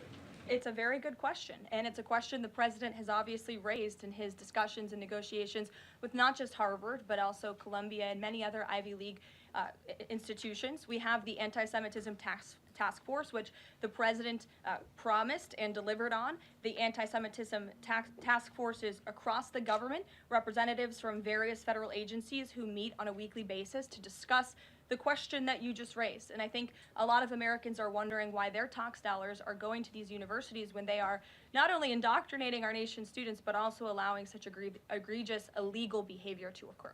Back to break even on NQ. Immigration. Deporting American citizens to Central American prisons. Is it legal, or do you need to change Trump signing executive order 230 Well, today. it's You think another it'll be a market question mover? that the president has raised. I think It's a something that he legal might question say that could the be the market president is mover. looking I think the into. market's And pretty he good at talked about pricing this that the yesterday executive when order he stuff in was already if meeting we with already know President about it. Kelly in the Oval But Office. he might take He would questions and only might say consider something this that could if move legal markets. So for could come around a time Americans of who of are the market moving most stuff. Yeah. violent, egregious, repeat offenders of crime who nobody in this room wants living in their communities. And then there's this CHNV thing. President Biden let more than 530,000 people from Cuba, Haiti, Nicaragua, Venezuela into the U.S. with this CHNV program. He did it with the stroke of a pen. And now a judge will not let President Trump undo it with the stroke of a pen. So are you guys going to give all 530,000 plus people individual deportation hearings, or are you just going to try to deport them? I spoke to White House counsel's office about this morning because obviously another rogue district court judge is trying to block the administration's mass deportation efforts with this latest injunction. We will fight this in the court of law, and we will ensure that every individual who illegally entered our country and was really taken advantage of by the previous administration because they abused the parole system in this country to fast track legal status, as they said, for these illegal immigrants. And they completely abused our legal system. Many of these paroled individuals were then given temporary protective status, which the intention of that TPS was only supposed to be used in times of war or storm or destruction in the home countries of these migrants. It was completely abused. These migrants came here for economic reasons, and they illegally entered our country, and the president is not going to tolerate that. And so we will continue to focus on deporting as many individuals as we can. Jennifer. One on tariffs and one on Russia. Can you give us any sort of an update on which deals are in hand or are close? Which countries are reaching a deal on tariffs? And then on Russia, can you give us an update on what the agreement was with Russia? The president yesterday said that he thinks we'll be seeing some very good deals very soon. Can you talk a little bit about what Russia agreed to? Sure. I don't want to get ahead of our United States Trade Ambassador and Secretary of Commerce, the Secretary of Treasury, all the great individuals who are working incredibly hard to cut these good trade deals. And the president's deeply involved in this as well. He has made it clear to his trade team he wants to personally sign off on all of these deals too. And so I don't want to get ahead of them on announcements. But obviously, as you've heard from numerous administration officials, there have been many talks with countries. We've had more than 15 deals, pieces of paper put on the table, proposals that are actively being considered. And as we've said consistently, more than 75 countries have reached out. So there's a lot of work to do. We very much understand that, but we do believe that we can announce some deals very soon. And then on Russia, can you say, did Russia agree to anything with Special Envoy Steve Witkoff? I don't want to get ahead of those negotiations as well. What I can tell you is that they were a productive conversation was had. As the presidential envoy Steve Witkoff said last night, he believes that Russia wants to end this war, and the president believes that as well. There is incentive for Russia to end this war, and perhaps that could be economic partnerships with the United States, but we need to see a ceasefire first, and the president and the presidential envoy Witkoff made that very clear to the Russians. Gabe. Thank you, Caroline. And Yeah. I also want to thank your press office for releasing that information that you cited up there regarding the ICE arrests over the last couple of days. And I have them right here, but what I might ask is, why not release the same information for those who were deported to El Salvador? Well, first of all, that information was released by the Department of Homeland Security. The individuals on the flights to El Salvador are foreign terrorists, and those are counterterrorism operations. They are much different than the arrests and final order of removals that you see on a day-to-day basis that law enforcement agents are conducting around the country. That information was not, to that detail, was not released by DHS, though. I just told you the reason. I don't think we're It going to was get a any new counterterrorism information here operation, a deportation of foreign terrorists that we don't already not know, that the market illegal doesn't already know. criminals who have been convicted of heinous crimes living in our American communities. It's two different things. Foreign terrorist, illegal immigrant criminal, two different things, two different definitions. You should look them up. But I think that the Christian, go ahead. market kind of leading into that sold off. Caroline, does the president support So- raising the corporate tax rate to pay for all these other tax cuts he wants to see move through Congress? Sold off. It's flat on Look, the trading I've seen session. this This is idea the choppiest proposed. session ever. I've heard this idea discussed, Ever. but I don't believe the president has made a determination on whether he supports it or not. And then secondly, do you have any information on the status of Eden Alexander? Hamas says they lost contact with the unit guarding him following an Israeli airstrike earlier today. I don't have updates. I have not seen that report, but I can certainly check in with our National Security Council. I have spoken to the president about Eden Alexander, and he's made it very clear to our national security team that finding him is a priority, but unfortunately I don't have any updates to share. But it's a very important matter, and certainly we can check in. Sure. Hi. How Hi. concerned is the president that a federal judge could hold a Trump administration official in contempt of court for defying deportation orders? We are complying with all court orders. So I see what you're trying to do there with that question, but we're very confident that every action taken by this administration is within the confines of the law, and we continue to comply with the court's orders. This green line right here is and the you have seen high that, of the trading and, session The VWAP. president made that clear yesterday in the Oval Held the Office support a with couple of President times, Kelly. and we broke down from it pretty aggressively. Maybe a back test of it might make sense. Just going back to El Salvador, could you just explain to us Also, a little maybe bit more anchor right about over here just the to kind of legal see what basis price is on doing which from this fund you selling may be area. able to send U.S. citizens Price kind of getting to chopped up prison right there. I know you said President Trump is looking at it, but can you explain to us a little bit more about how that might be possible? We're looking at it, and when I have more for you to share, I certainly will. Sure. Still going off the El Salvador questions, yesterday in the Oval Office, administration officials made it very clear that El Salvador is responsible for Mr. Abrego Garcia, yet El Salvador's president said we're not going to do anything with him. So my question is, who is responsible for this man and where he's going to end up? Well, no. First of all, President Bukele said that he is not going to smuggle a foreign terrorist back into the United States of America, as many in this room in the Democrat Party seemingly want him to do. Abrego Garcia was a foreign terrorist. I don't know if he they're bringing is Trump an out. I have no MS-13 idea. gang I member. don't He think was so. engaged in human trafficking. Somebody He had mentioned that he has an illegally executive came order into our today. country.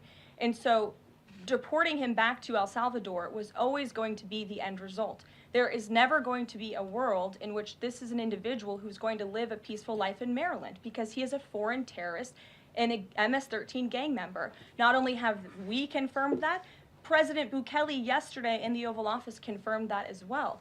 So he went back to his home market net country flow where he still will face consequences kind of for his giving us gang not much. affiliation and his engagement in human trafficking. I'm not sure what is so difficult about this for everyone in the media to understand, and it's appalling, truly appalling, that there has been so much time covering this alleged human 5400s trafficker and this put wall for the gang trading member, session right now. We're MS-13 kinda right gang there.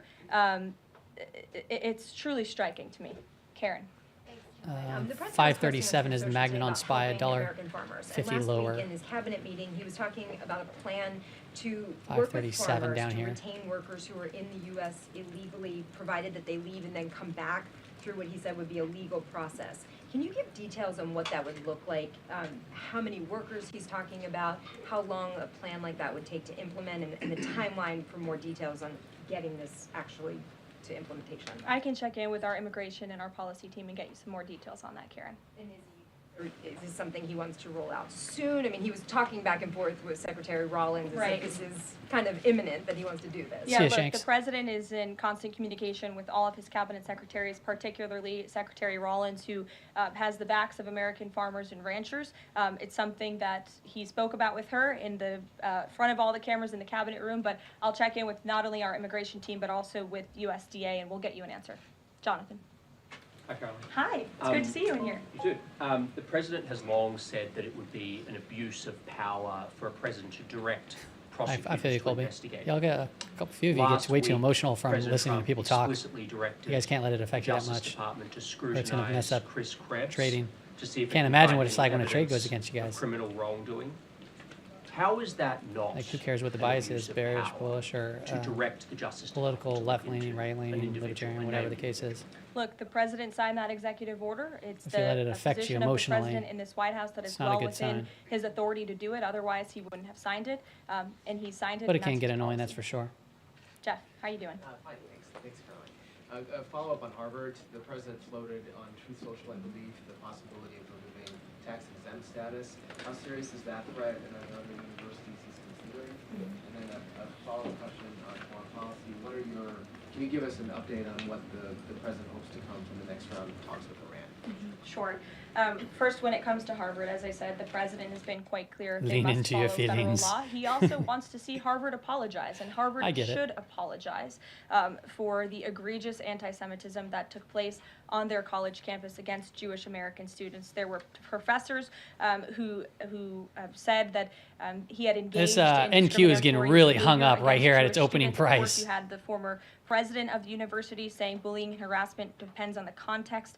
You also had an encampment on Harvard Yard that we all saw play out before the cameras. The university failed to impose formal discipline on any students for this anti-Semitic conduct violation, breaking higher. including the occupation of a campus building. It's not and the greatest disruption of sign, classes with bullhorns. it's not breaking President lower. believes Harvard should apologize to its Yeah. Jewish American students for allowing So we'll such see here. egregious behavior. As for the Kinda tax pins and exempt needles status, all I would day. refer you to the IRS for any updates. I do want to answer your question on Iran, of course. The maximum pressure campaign on Iran continues, but as you know, the president has made it clear he wants I to feel see you, Colby. dialogue and discussion with Iran while making his directive about Iran never being able to obtain a nuclear weapon quite clear. what's gold doing? And the president spoke to the Sultan of Oman today, who helped Gold. facilitate Yeah, these gold's talks. making a I little bit have of a move readout here, for breaking all out of the you. little tight consolidation He held a intraday. call with the Sultan of Oman today, and he thanked him for hosting the first direct meeting between the United States and Iran, and Dollar. emphasized the need for Iran to Seeing a end little its bit of a nuclear bid back. program through negotiations. The two leaders also discussed the United States' ongoing operations against the Houthis and emphasized that the Houthis will pay a severe 10-year price yield coming off until today. they end their attacks on maritime traffic in the Red Sea. As you know, an additional negotiation between 10-year Steve yield up. Witkoff and Iran's Or sorry, representative TLT, has been scheduled TLT for is up. Saturday. And since these are ongoing negotiations, I have nothing more to add on that. Sure. Oh, thank you, Caroline. When you said that the president said that Iran will never Just have lower highs nuclear here. weapon, is the Not the greatest focus look on for NQ. dismantling the entire, We need this to change nuclear quick if you want to see this program, market or move up just higher. restricting Kind of roughly around enrichment of uranium 5,400, or the missile which is program? this level The right president here. does not want to see Iran have a These little nuclear areas right here. program. He does not want Iran to obtain a nuclear weapon. He's been very clear about this. Shelby. Shelby, you have a seat today. I know, stole it. Glad to see it. Two quick ones on TikTok. First, is the president expecting to extend the TikTok ban that's now 537 is a June dollar 19th lower. That's the if magnet China for doesn't SPY come right to the now. table in time? Well, June 19th is a long ways away, obviously. I think it's 2 months away. 2 months is a long time in the Trump administration, as you have all seen. We work at Trump speed around here. We get a lot done, so definitely don't want to get ahead. The vice president continues to lead these negotiations and talks. The president's involved, and they're ongoing. And then the president previously said he would consider Whoa, here we go. tariffs on China in order to get a TikTok deal done. Is that option still on the table? Look, the president has made his position on China quite clear, although I do have an additional statement that he just shared with me in See the if we Oval can get Office. crack a little bit lower the here. ball is in China's court. China needs to make a deal with us. We don't have to make a deal with them. There's no difference between China and any other country except they are much larger. And China wants what we have, what every country wants, what we have, the American consumer. Or to put it another way, they need our money. So the president, again, We need has their made it quite goods. clear that he's open to a deal with It's a China. dangerous game China right needs there, to make playing a with deal the second largest economy in the world. Sure. On tariffs, yesterday in the Oval Office. Which outlet are you with? The Canadian Public Broadcaster. Oh, nice to see you. Thank you. Yesterday in the Oval Office, President Trump suggested that there could be some. Come on, press a little bit automakers. lower here. I'm wondering I was what trying to that trade looks that. like. Is it tariff relief on the 25% tariffs that There's are a nice in place little right flush now, there. Maybe or we'll the get new another one. tariffs that are coming up in May on auto parts? And a second on Canada, if I may. President Trump's tone when it comes to Canada-U.S. relations, Canadians have noticed it's shifted a bit in the past few weeks. Ever since the election campaign started, he stopped talking about Canada becoming the 51st state, at least publicly. I'm wondering if that's on purpose and why. I would reject the president's position on Canada has shifted. Perhaps he just hasn't been asked about Canada by questions from this group in the Oval Office, but they see him almost every day. But the president still maintains his position on Canada. The United States has been subsidizing Canada's national defense, and he believes that Canadians would benefit greatly from becoming the 51st state of the United States of America. As for autos and auto parts, I don't have anything to read out for you there, but I think the point the president was making is flexibility, and he has flexibility when it comes to negotiations and talks. Essentially But trying out another new ultimately, low his here on goal NQ for the in day. his fair trade deals that he is pursuing with many countries around the world is to put the American worker first. And we had automakers and auto workers Yeah, I here missed it again. at the White House on Liberation Day who believe in this president and his negotiating ability to put them first and to bring those jobs back to the Switching United screens States of and I'm America. missing my And the stuff. president's been very clear about that in his conversations with the automakers as well. Deanna, go ahead. Thanks, Caroline. One on Ukraine and one on China. On Ukraine, this past weekend, Zelensky offered an invitation to President Trump, extending an offer for him to visit Ukraine. Just wondering if there's any update on that. Has Trump seen that offer and what he's thinking about? I don't know. Actually, I haven't talked to the president about that, or if he saw Zelensky's offer. I'm sure he did. I haven't spoken to him about it. I can ask him what he thinks. I certainly don't have any plans to share on a potential trip to Ukraine, though. And then on China, this last week, Chinese officials were posting videos on, social media sites depicting a Trump, J.D. Vance, Elon Musk, in AI-generated videos working in factories, putting together Nike shoes and iPhones and products like that. Does the White House, have they seen these videos? Do you guys have a response to that? Such a random I have question. seen the It's kinda funny. videos. I'm not sure who made the videos or if we can verify the authenticity, but whoever made it clearly does not see Verify the potential of authenticity is kinda American funny. worker, It's the like, oh, American they're clearly workforce. AI. The president believes in the American people, and he knows that we have the best, So not goofy. only consumer base in the world, but also the best workforce in That's the world, funny. and that's why he's so focused on I wanna see bringing it. investments home and shoring up. She's our asking about a supply meme. chains and That's bolstering exactly our what just happened. manufacturing here as well. It's pretty funny. Would the president support a ban on members of Congress trading? So like you're in front of you're in the White House Certain press that's briefing something room the and you president ask a would be question about a interested in meme. looking That's at, so and I funny. can ask him if he would support such a bill. Now I want to go see the meme Yes. though. I have a question about the I need a meme that goes viral like that. farmers. He asks farmers to be patient and hold on. It's funny. But a lot of farmers that I've talked to in the last week or so have said, they're in the middle of spring planting season. It's authentic AI. I'm going to check the validity of it, make sure that up in the air. see if it is accurate. What would his message to them be? And also, is there anything specifically planned to provide relief like in President Trump's last term? Yes, well, relief is being considered. The Secretary of Agriculture I don't think I've right seen now it, has spoken no. to the president about that, and I again, don't it's think I being have. considered. Doesn't sound- And it as doesn't- for the president's like, message off to the top of my head, farmers, it doesn't he make put any it out sense. himself. He could speak for himself much better than I can speak for him, and so I would just direct you to the statement he had, telling the farmers again and reiterating his support for them and that he has their backs, which he certainly does.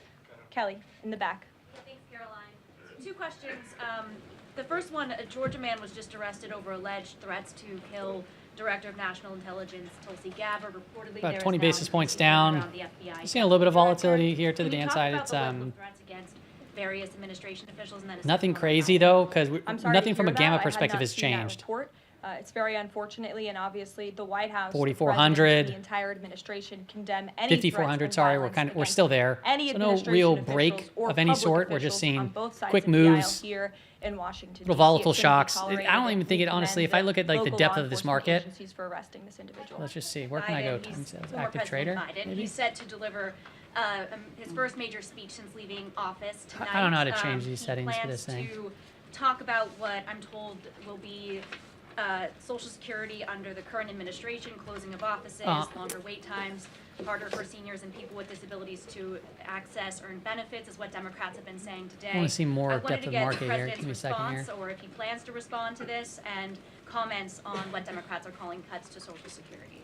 My first How can I see more? reaction when seeing former President Biden was speaking tonight was I'm shocked that he is speaking at nighttime. On the dime. I mean, had look at the thought depth of his market. bedtime We're was talking. much It's not even earlier, that big. than This his is speech ES. tonight. I understand the topic of his speech will be Social To Security. a, I feel like but there's a he way made to it show very more clear of the ahead orders. former I don't know how to do it though. President Biden's remarks. The president, President Trump, is absolutely certain about protecting Social Security benefits for law-abiding, tax-paying American citizens and But seniors it doesn't who take have it paid doesn't into take his much program. He will always protect to that move these program. markets He right now. campaigned on You it. have He one protected one it in his player first come in term, here and and he's back again to continue shock us. protecting it.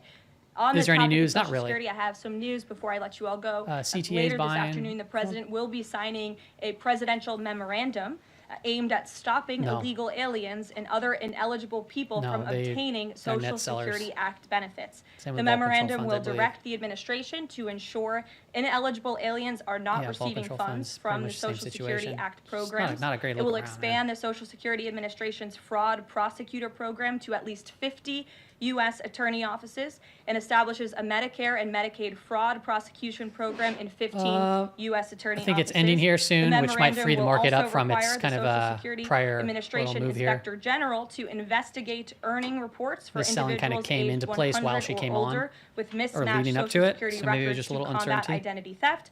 And the memorandum will direct the Social Security Administration to consider whether to reinstate the use of civil monetary penalties against individuals who engage in Social Security fraud, an effort that has been paused for several years. These taxpayer-funded benefits should be only NVIDIA. for eligible taxpayers. And President Biden should think about what he did in his last term, which is allow tens of millions of illegal people into our country, many of whom were fraudulently receiving these benefits. So you'll hear from the president on that later, and we will see you later in the Eastern. Bye, guys. I mean, NVIDIA on the shorter time frame, it's kind of shaping up a little bit, right? We're getting tighter above a rising 5-day, so it's positive to see that. But the daily time frame, it's still like one of those very sharp moves to the upside that's been getting faded. So you got to be kind of aggressive with these, right? And we're seeing lower highs, lower lows. It's not the greatest look, but that doesn't mean that we can't break from this tighter consolidation on the smaller time frame and see some decent moves, maybe up to like 120. Like, it doesn't seem far away, but that's a pretty big move. All right, so that's out of the way. We back tested the opening range here for NQ. So nothing of relevance really came out that, but now that's out of the way. So we'll see what the market wants to resolve itself. Can FinViz scan for double bottom stocks? I think so. I think there's a way to do that in FinViz. I believe you can actually go to the home screen on FinViz and you can actually just click like, double bottom right here. Click double bottom, and then you can go to charts. Actually, no, you go to screener tab, and then you go signal, double bottom. And then you would want to type in your like, I don't know, if you want to look at the largest market cap names, double bottoming. So then go to charts and then maybe look at it like this. So here's AZN, right? It's showing the double bottom, Shell, and then you kind of do your own analysis, Comcast. But remember, a double bottom, it's not just touching twice. A double bottom actually is a double bottom when it actually breaks through that pivot point. Then it's considered the double bottom. Right now, it's just a retest of prior support, but that's not what it's showing on this chart. Makes sense. All right, we're down 20 basis points. It looks kind of like we're still walking a plank over here on SPY. So we need something to recover here quickly.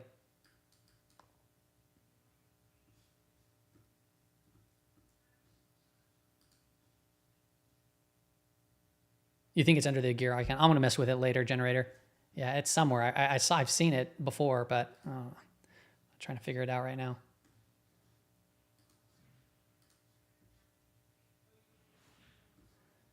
Looks rather weak here for 538. Okay, we got to get back above 538. It's about, we're 30 cents under that. We're under the 538. You want to be back above this. You want to be up above it rather quickly.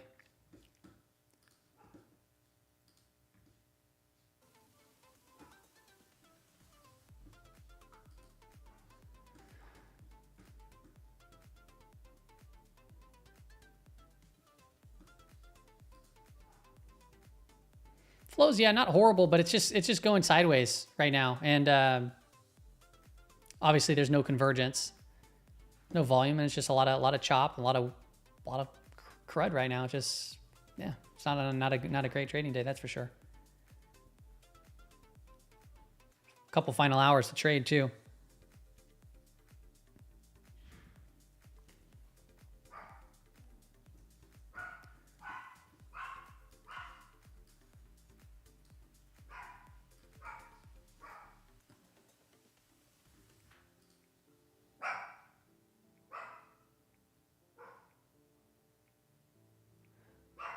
Oh, thanks for posting it. Yeah, I'll take a look at it.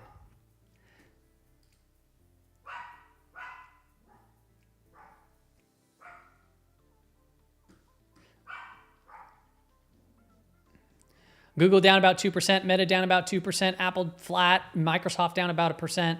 Nvidia is the one that's holding things up right now. Tesla flat. Financials holding this market together. TLT's up. Real estate's up. Utilities are up. Energy's flat.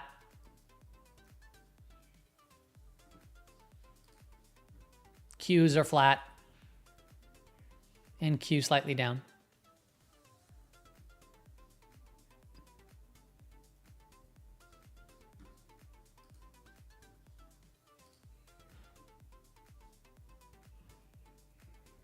Yeah, it's not the greatest looking chart. You're just seeing these series of lower highs happen.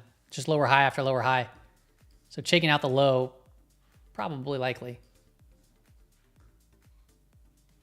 Spots up, nice. Seeing a little bit more of a dramatic move there. Let's see if we can get an extended reading.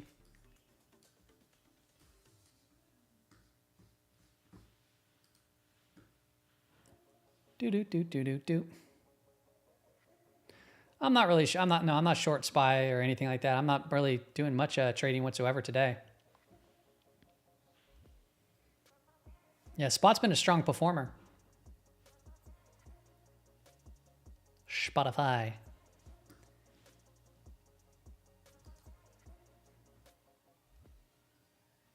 $53.90. And I don't really even believe this move down here. All of this seems just like noise.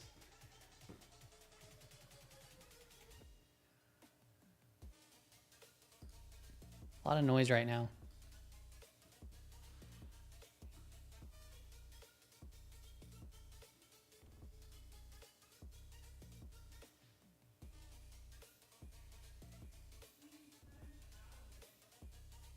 I even might consider adding back into my SPY position because I sold some out on this day over here on open. But now that we're putting in this kind of pullback here, if price wants to come in and start to break back above, I might try to play something like that and then see if we can go higher. So I need price to confirm. I need strength to come in, and right now it's just not there yet. NQ might be making a new low right now. There it comes. See if we can get a big reading at all.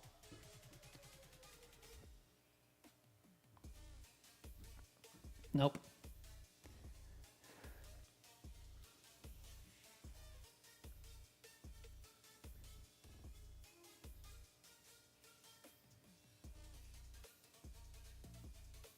We've made 4 straight higher lows. Yeah, on the smaller time frames. Yeah, that's what I was just pointing out there, Jam. It's just consolidating. To me, this is just consolidation. Like, I don't really necessarily believe this selling yet, like, because it's just there's nothing really driving it.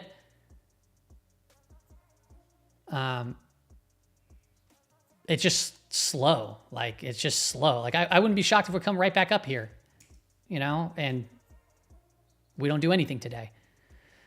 I'd like to see some sort of a break, but I'm looking at gamma levels. I'm like, ain't nothing surprising me. Maybe 53.20, but like the main areas are up here at 54.25, 53.90, which we're kind of at, you know, maybe down a little bit lower, 53.90 down here. We're down 22 basis points. It looks like we're kind of walking a plank, to be quite honest, right here. It does look like you know, very fragile here, because you can see these lower highs and we're kind of just matching right here. So it's kind of walking this plank. Like the bears keep on kind of making progress to potentially break down here. But if we start breaking above one of these highs, then that changes everything. Market net flow, it's not necessarily really that bearish. The bearish thing would be if this red line starts turning back up. You have no convergence, which means you can have counter trend moves, which we've been getting. And you have a magnet at 539, which is $1 higher right now. Back up here. Not clear. Not clear.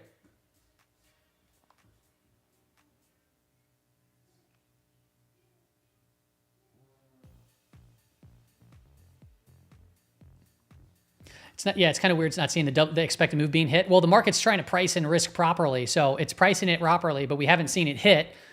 But I will say about the expected moves, they're still really large, right? It's a large expected move in a week. That's a holiday week, a shortened trading week. So to not see it, it's kind of, to me, it's like, it kind of makes sense because we don't have, we have a lot of, big players that might be just out of office. So it's a very interesting dynamic because if we get some sort of big news event and we're in a low volume environment, low liquidity environment, the move could be that much more crazy and freak people out, but it could be just like a whipsaw. So yeah, it's not a day to get too bogged in all of this stuff,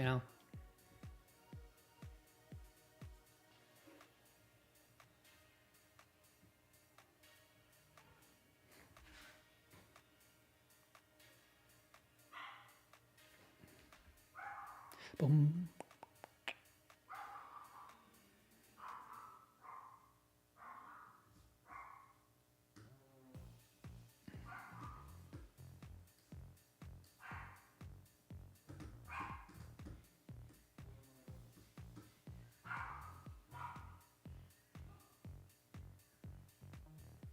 My dog be going crazy, man.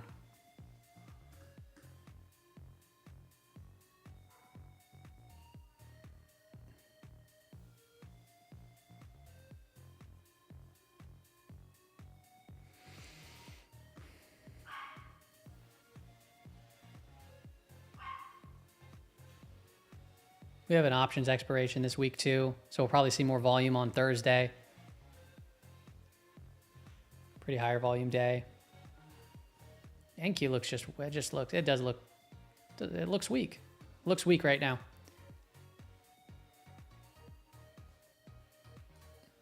All right, that looks pretty weak.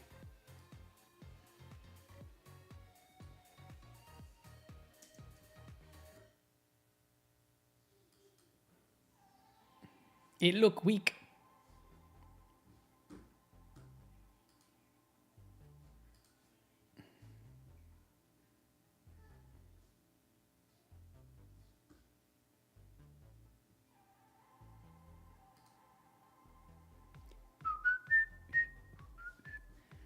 Looks like we're trying to break this area here. That would be kind of nice to see a flush, get an exaggerated move, and then just rip it right back up into these ranges. That'd be, I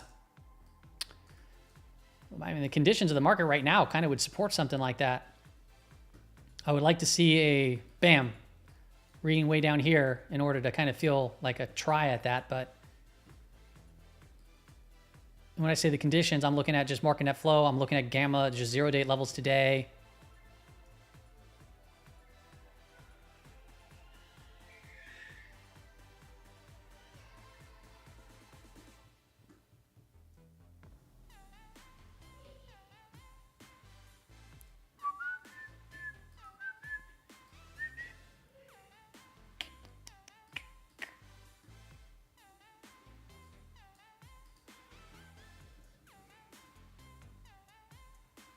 It just feels like it's on the brink of breaking. It's break and flush already. Break and flush.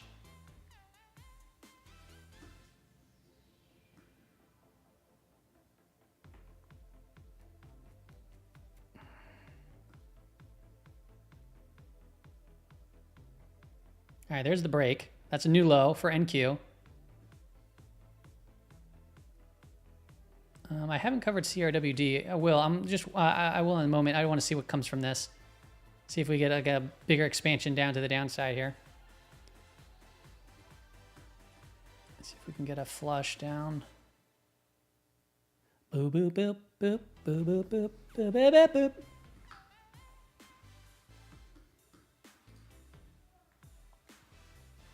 Come on. Break down.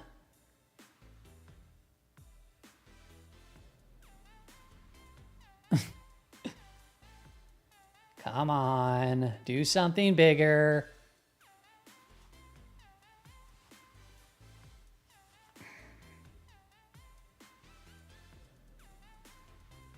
Yeah, it's a lot of chop.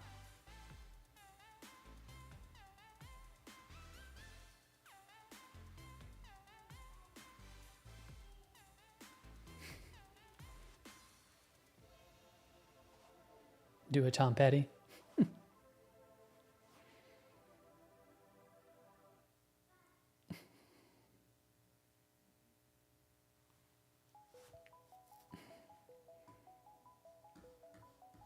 I was hoping for a flush. That was nothing yet.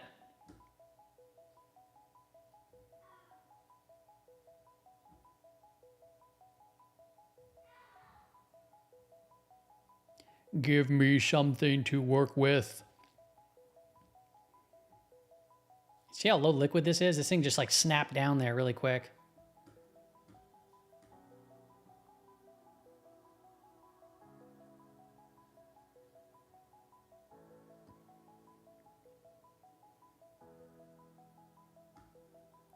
Dun. Dun, dun. All right, come on, here we go. There we go. Oh, come on. Just reach my marker. I'm glad I'm not the only one who talks to charts. It's just not reaching my stuff. It's just not doing it right now.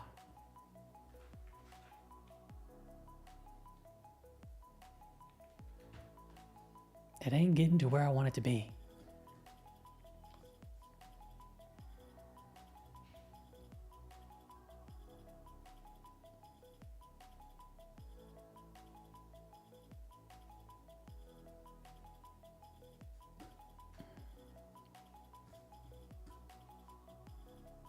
You're rooting for the short now? What do you mean now, Colby? Aren't you always rooting for a short? Were you just rooting long now? Or now that you're rooting short, does that mean that we go long?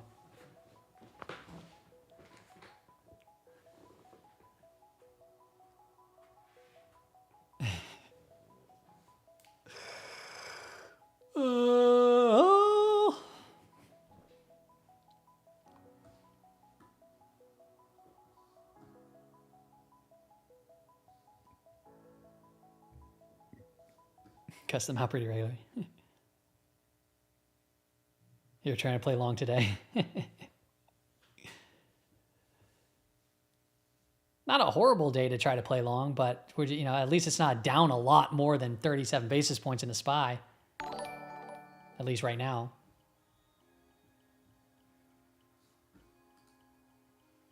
Hey, thanks for subbing to the channel there. Yeah, the ping pong action. It's tiring. I'm ready to go outside and go get some air. This whole look, I mean, it looks weak. It does. It looks weak. It looks tired. The gamma is not really supporting to move much lower right now. So that's why I'm like, are we just going to snap right back up to, I don't know, 5,400? Like right back up here where this kind of lows met. Right here.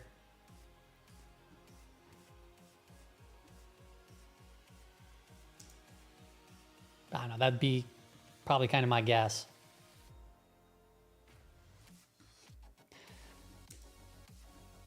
I would prefer to see a stronger flush where we get like an extended read and then we're like, okay, now I want to see if we can get to 5,400 and try to play that.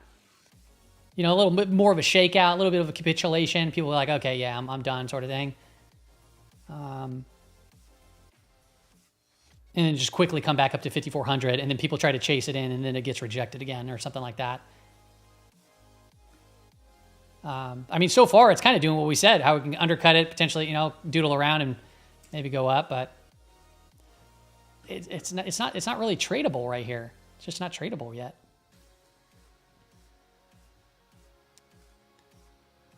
Let me see here. 538 is the magnet. That's a buck higher. 537. You want to stay above 537. 537 is kind of where we're at right now. Change this up to 537 now because that's more of a level of interest. We're at that right now. Below that's not the greatest sign.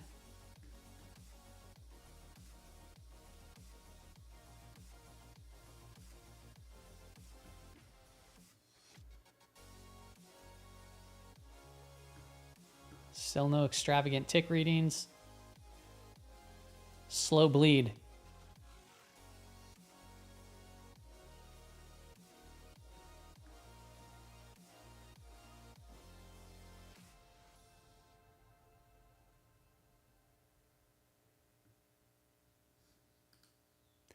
It's a slow bleed so far.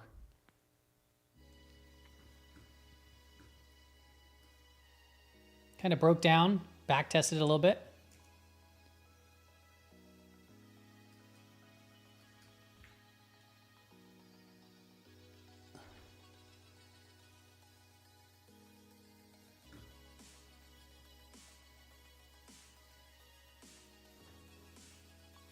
Surprised there just hasn't been a flush or anything yet.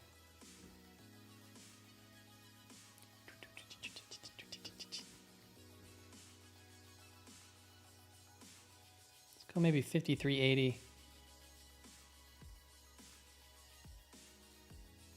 Oops.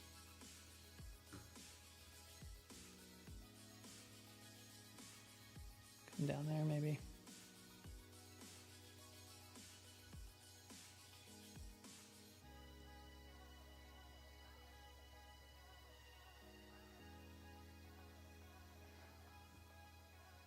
Yeah, I'm not necessarily trading the 30-second candles. I just have them on the screen.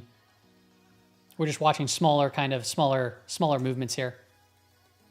And then I have 2 hours on the S&P 500, but on the left side of my screen right here.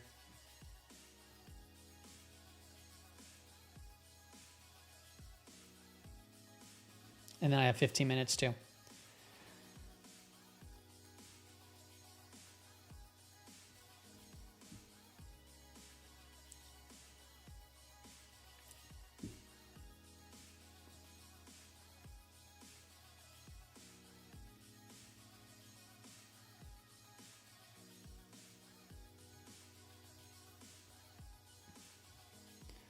Might seem like we're crazy, but you probably are new here. You have no idea what we're doing.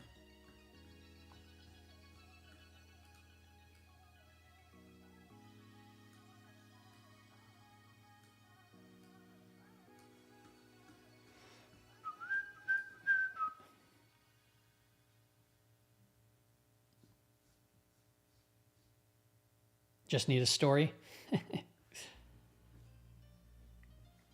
Yeah, the red line's been kind of going up, actually.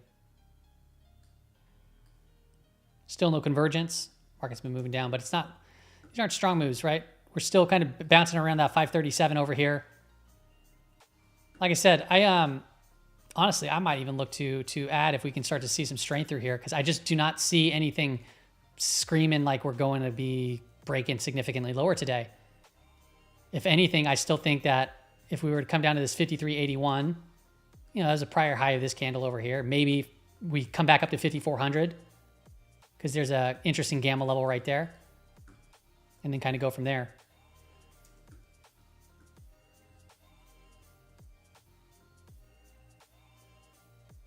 Where do I see the market targeting for Friday's expiration? I'm just going to be watching expected moves. So if we're going for an expected move, I mean, this market, the risk that the market's pricing in right now is crazy. Friday, I mean, this is crazy because we don't have a trading day on Friday. It's Thursday, Josh, because it's a short and traded week. So the market priced in these expectations of risk for the entire week. It's crazy. But we've tagged every implied move this week so far. We're on our 15th trading week. We've traded so 13 out of 14. We've only untagged one. So maybe this could go for another one that we don't tag, but if we go for 559 or even down here to 509, that's well within market's expectations of risk this week. It's crazy. Such a huge expectation of risk on a short and trading week. It's the second largest. The last week was the largest one, right? So if I show you, right? This was over a $30 expectations of risk and we tagged it. Right? We've tagged every single week this year. These orange lines, the weekly expected move. We've tagged every single one except for this week right here. And look at, this is $25 expectations. That's the second biggest one this year. And I can go back even further. It's the largest ones that we've seen. Very long time.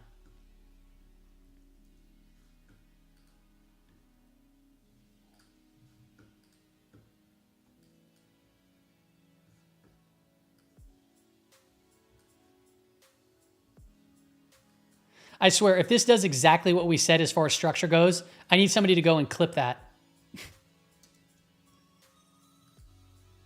That's too funny if that's the case.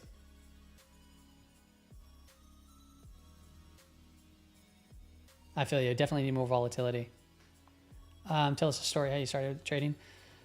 Man, how did I start with trading? I mean, I don't even know where to really begin. It's been so long. I mean, it goes back to like 6th grade. I remember because 6th grade was during the time of the dot-com bubble. And I remember like teachers were talking about like my math teacher was talking about Cisco systems and stuff like that and got us interested in like financial markets and stuff at that young of an age, kind of like seeing how markets work and stuff. In high school, we did trading.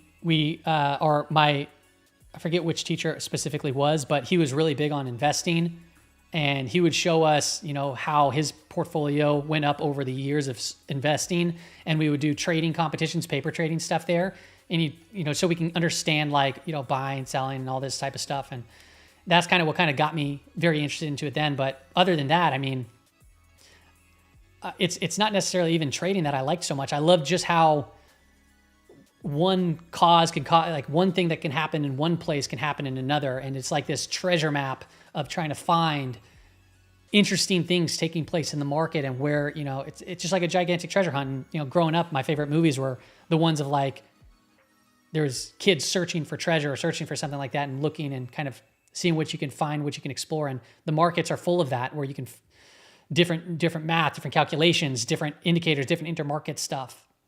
And once you start seeing things, once you really enjoy it, like through the eyes of a child, you really just have a kind of an explorer mindset. And you just kind of, people always ask like, how'd you learn that? Where'd you find this? By just playing around. I constantly look at new things and, hey, if copper moves this fast, what else is moving with it? Oh, that's interesting.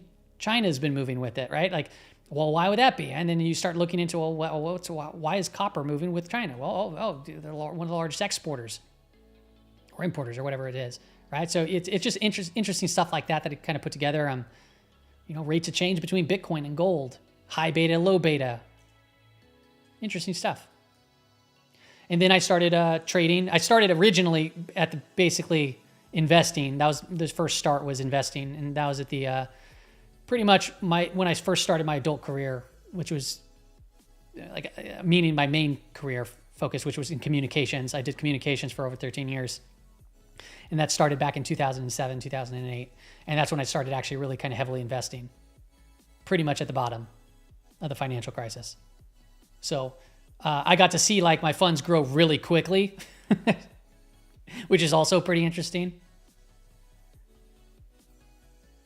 Am I Nick Gage? Oh, yeah, of National Treasure. Yeah. I love National Treasure videos. I love those. I love those movies.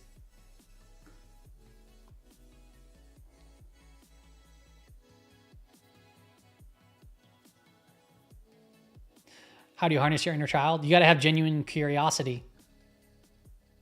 Like, children see the world completely different. They get fascinated by drawing a line in sand.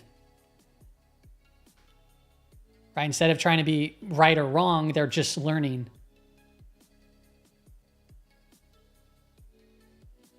And they're exploring.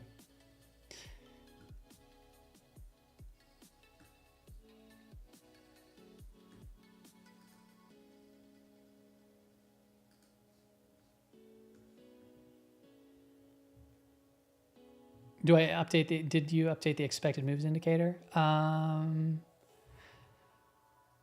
No, not yet. I mean, a little, like a couple of things, but nothing of importance.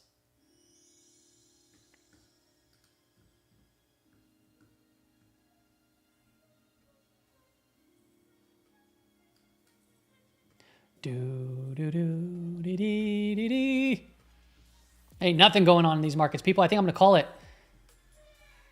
I do like this lower high over here. So if we start to get some strength through here, I mean, I might just like add a little bit back into my position.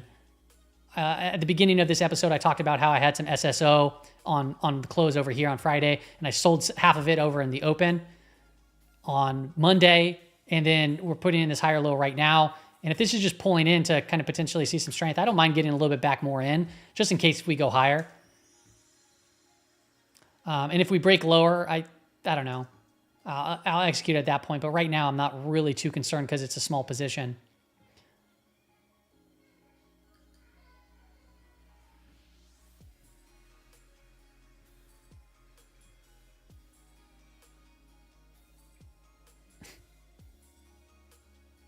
I don't have any experience using bots. I'm not much of a bot trader. I'm pretty. I create kind of plans and strategies, and I typically leave room for discretion. I guess some trading bots have discretion too, to an extent, but yeah.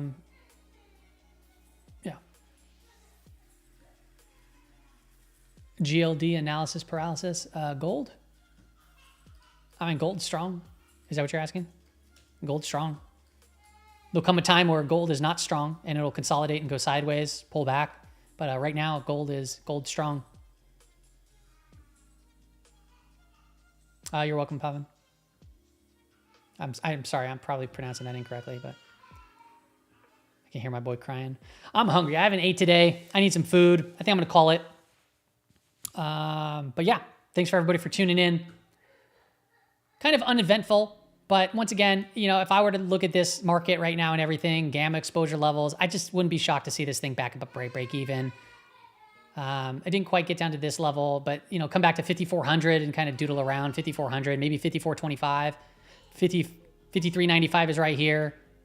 54.25 is here. 54.75 is here. There's not much going on beneath that. Chop, right?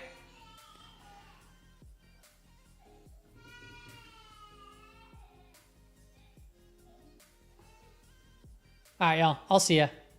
Yeah, silver's been pretty strong too, by the way. I'll just use SLV. Yeah, silver's been strong, but not nearly as strong, which is a little bit interesting to me. But, yeah. All right, y'all. Appreciate it. Exotic, Barkster, 69, XEE, Palm Tree, Gold Runner, John, Comrade, Dome, Denny, Jamie, or Jaime, however you pronounce it, Nolan, Mark, Pimp, Gene or John, Mark, everybody, Remy, Mayo. Thanks for all tuning in. Appreciate you being here. Careful, safe, and yeah, just don't get all chopped up in this stuff. Get ready for the move in the markets now as I'm signing off. See you later. Wait, I should end in a rocket ship just for good measure. All right. I'll see ya in the moon.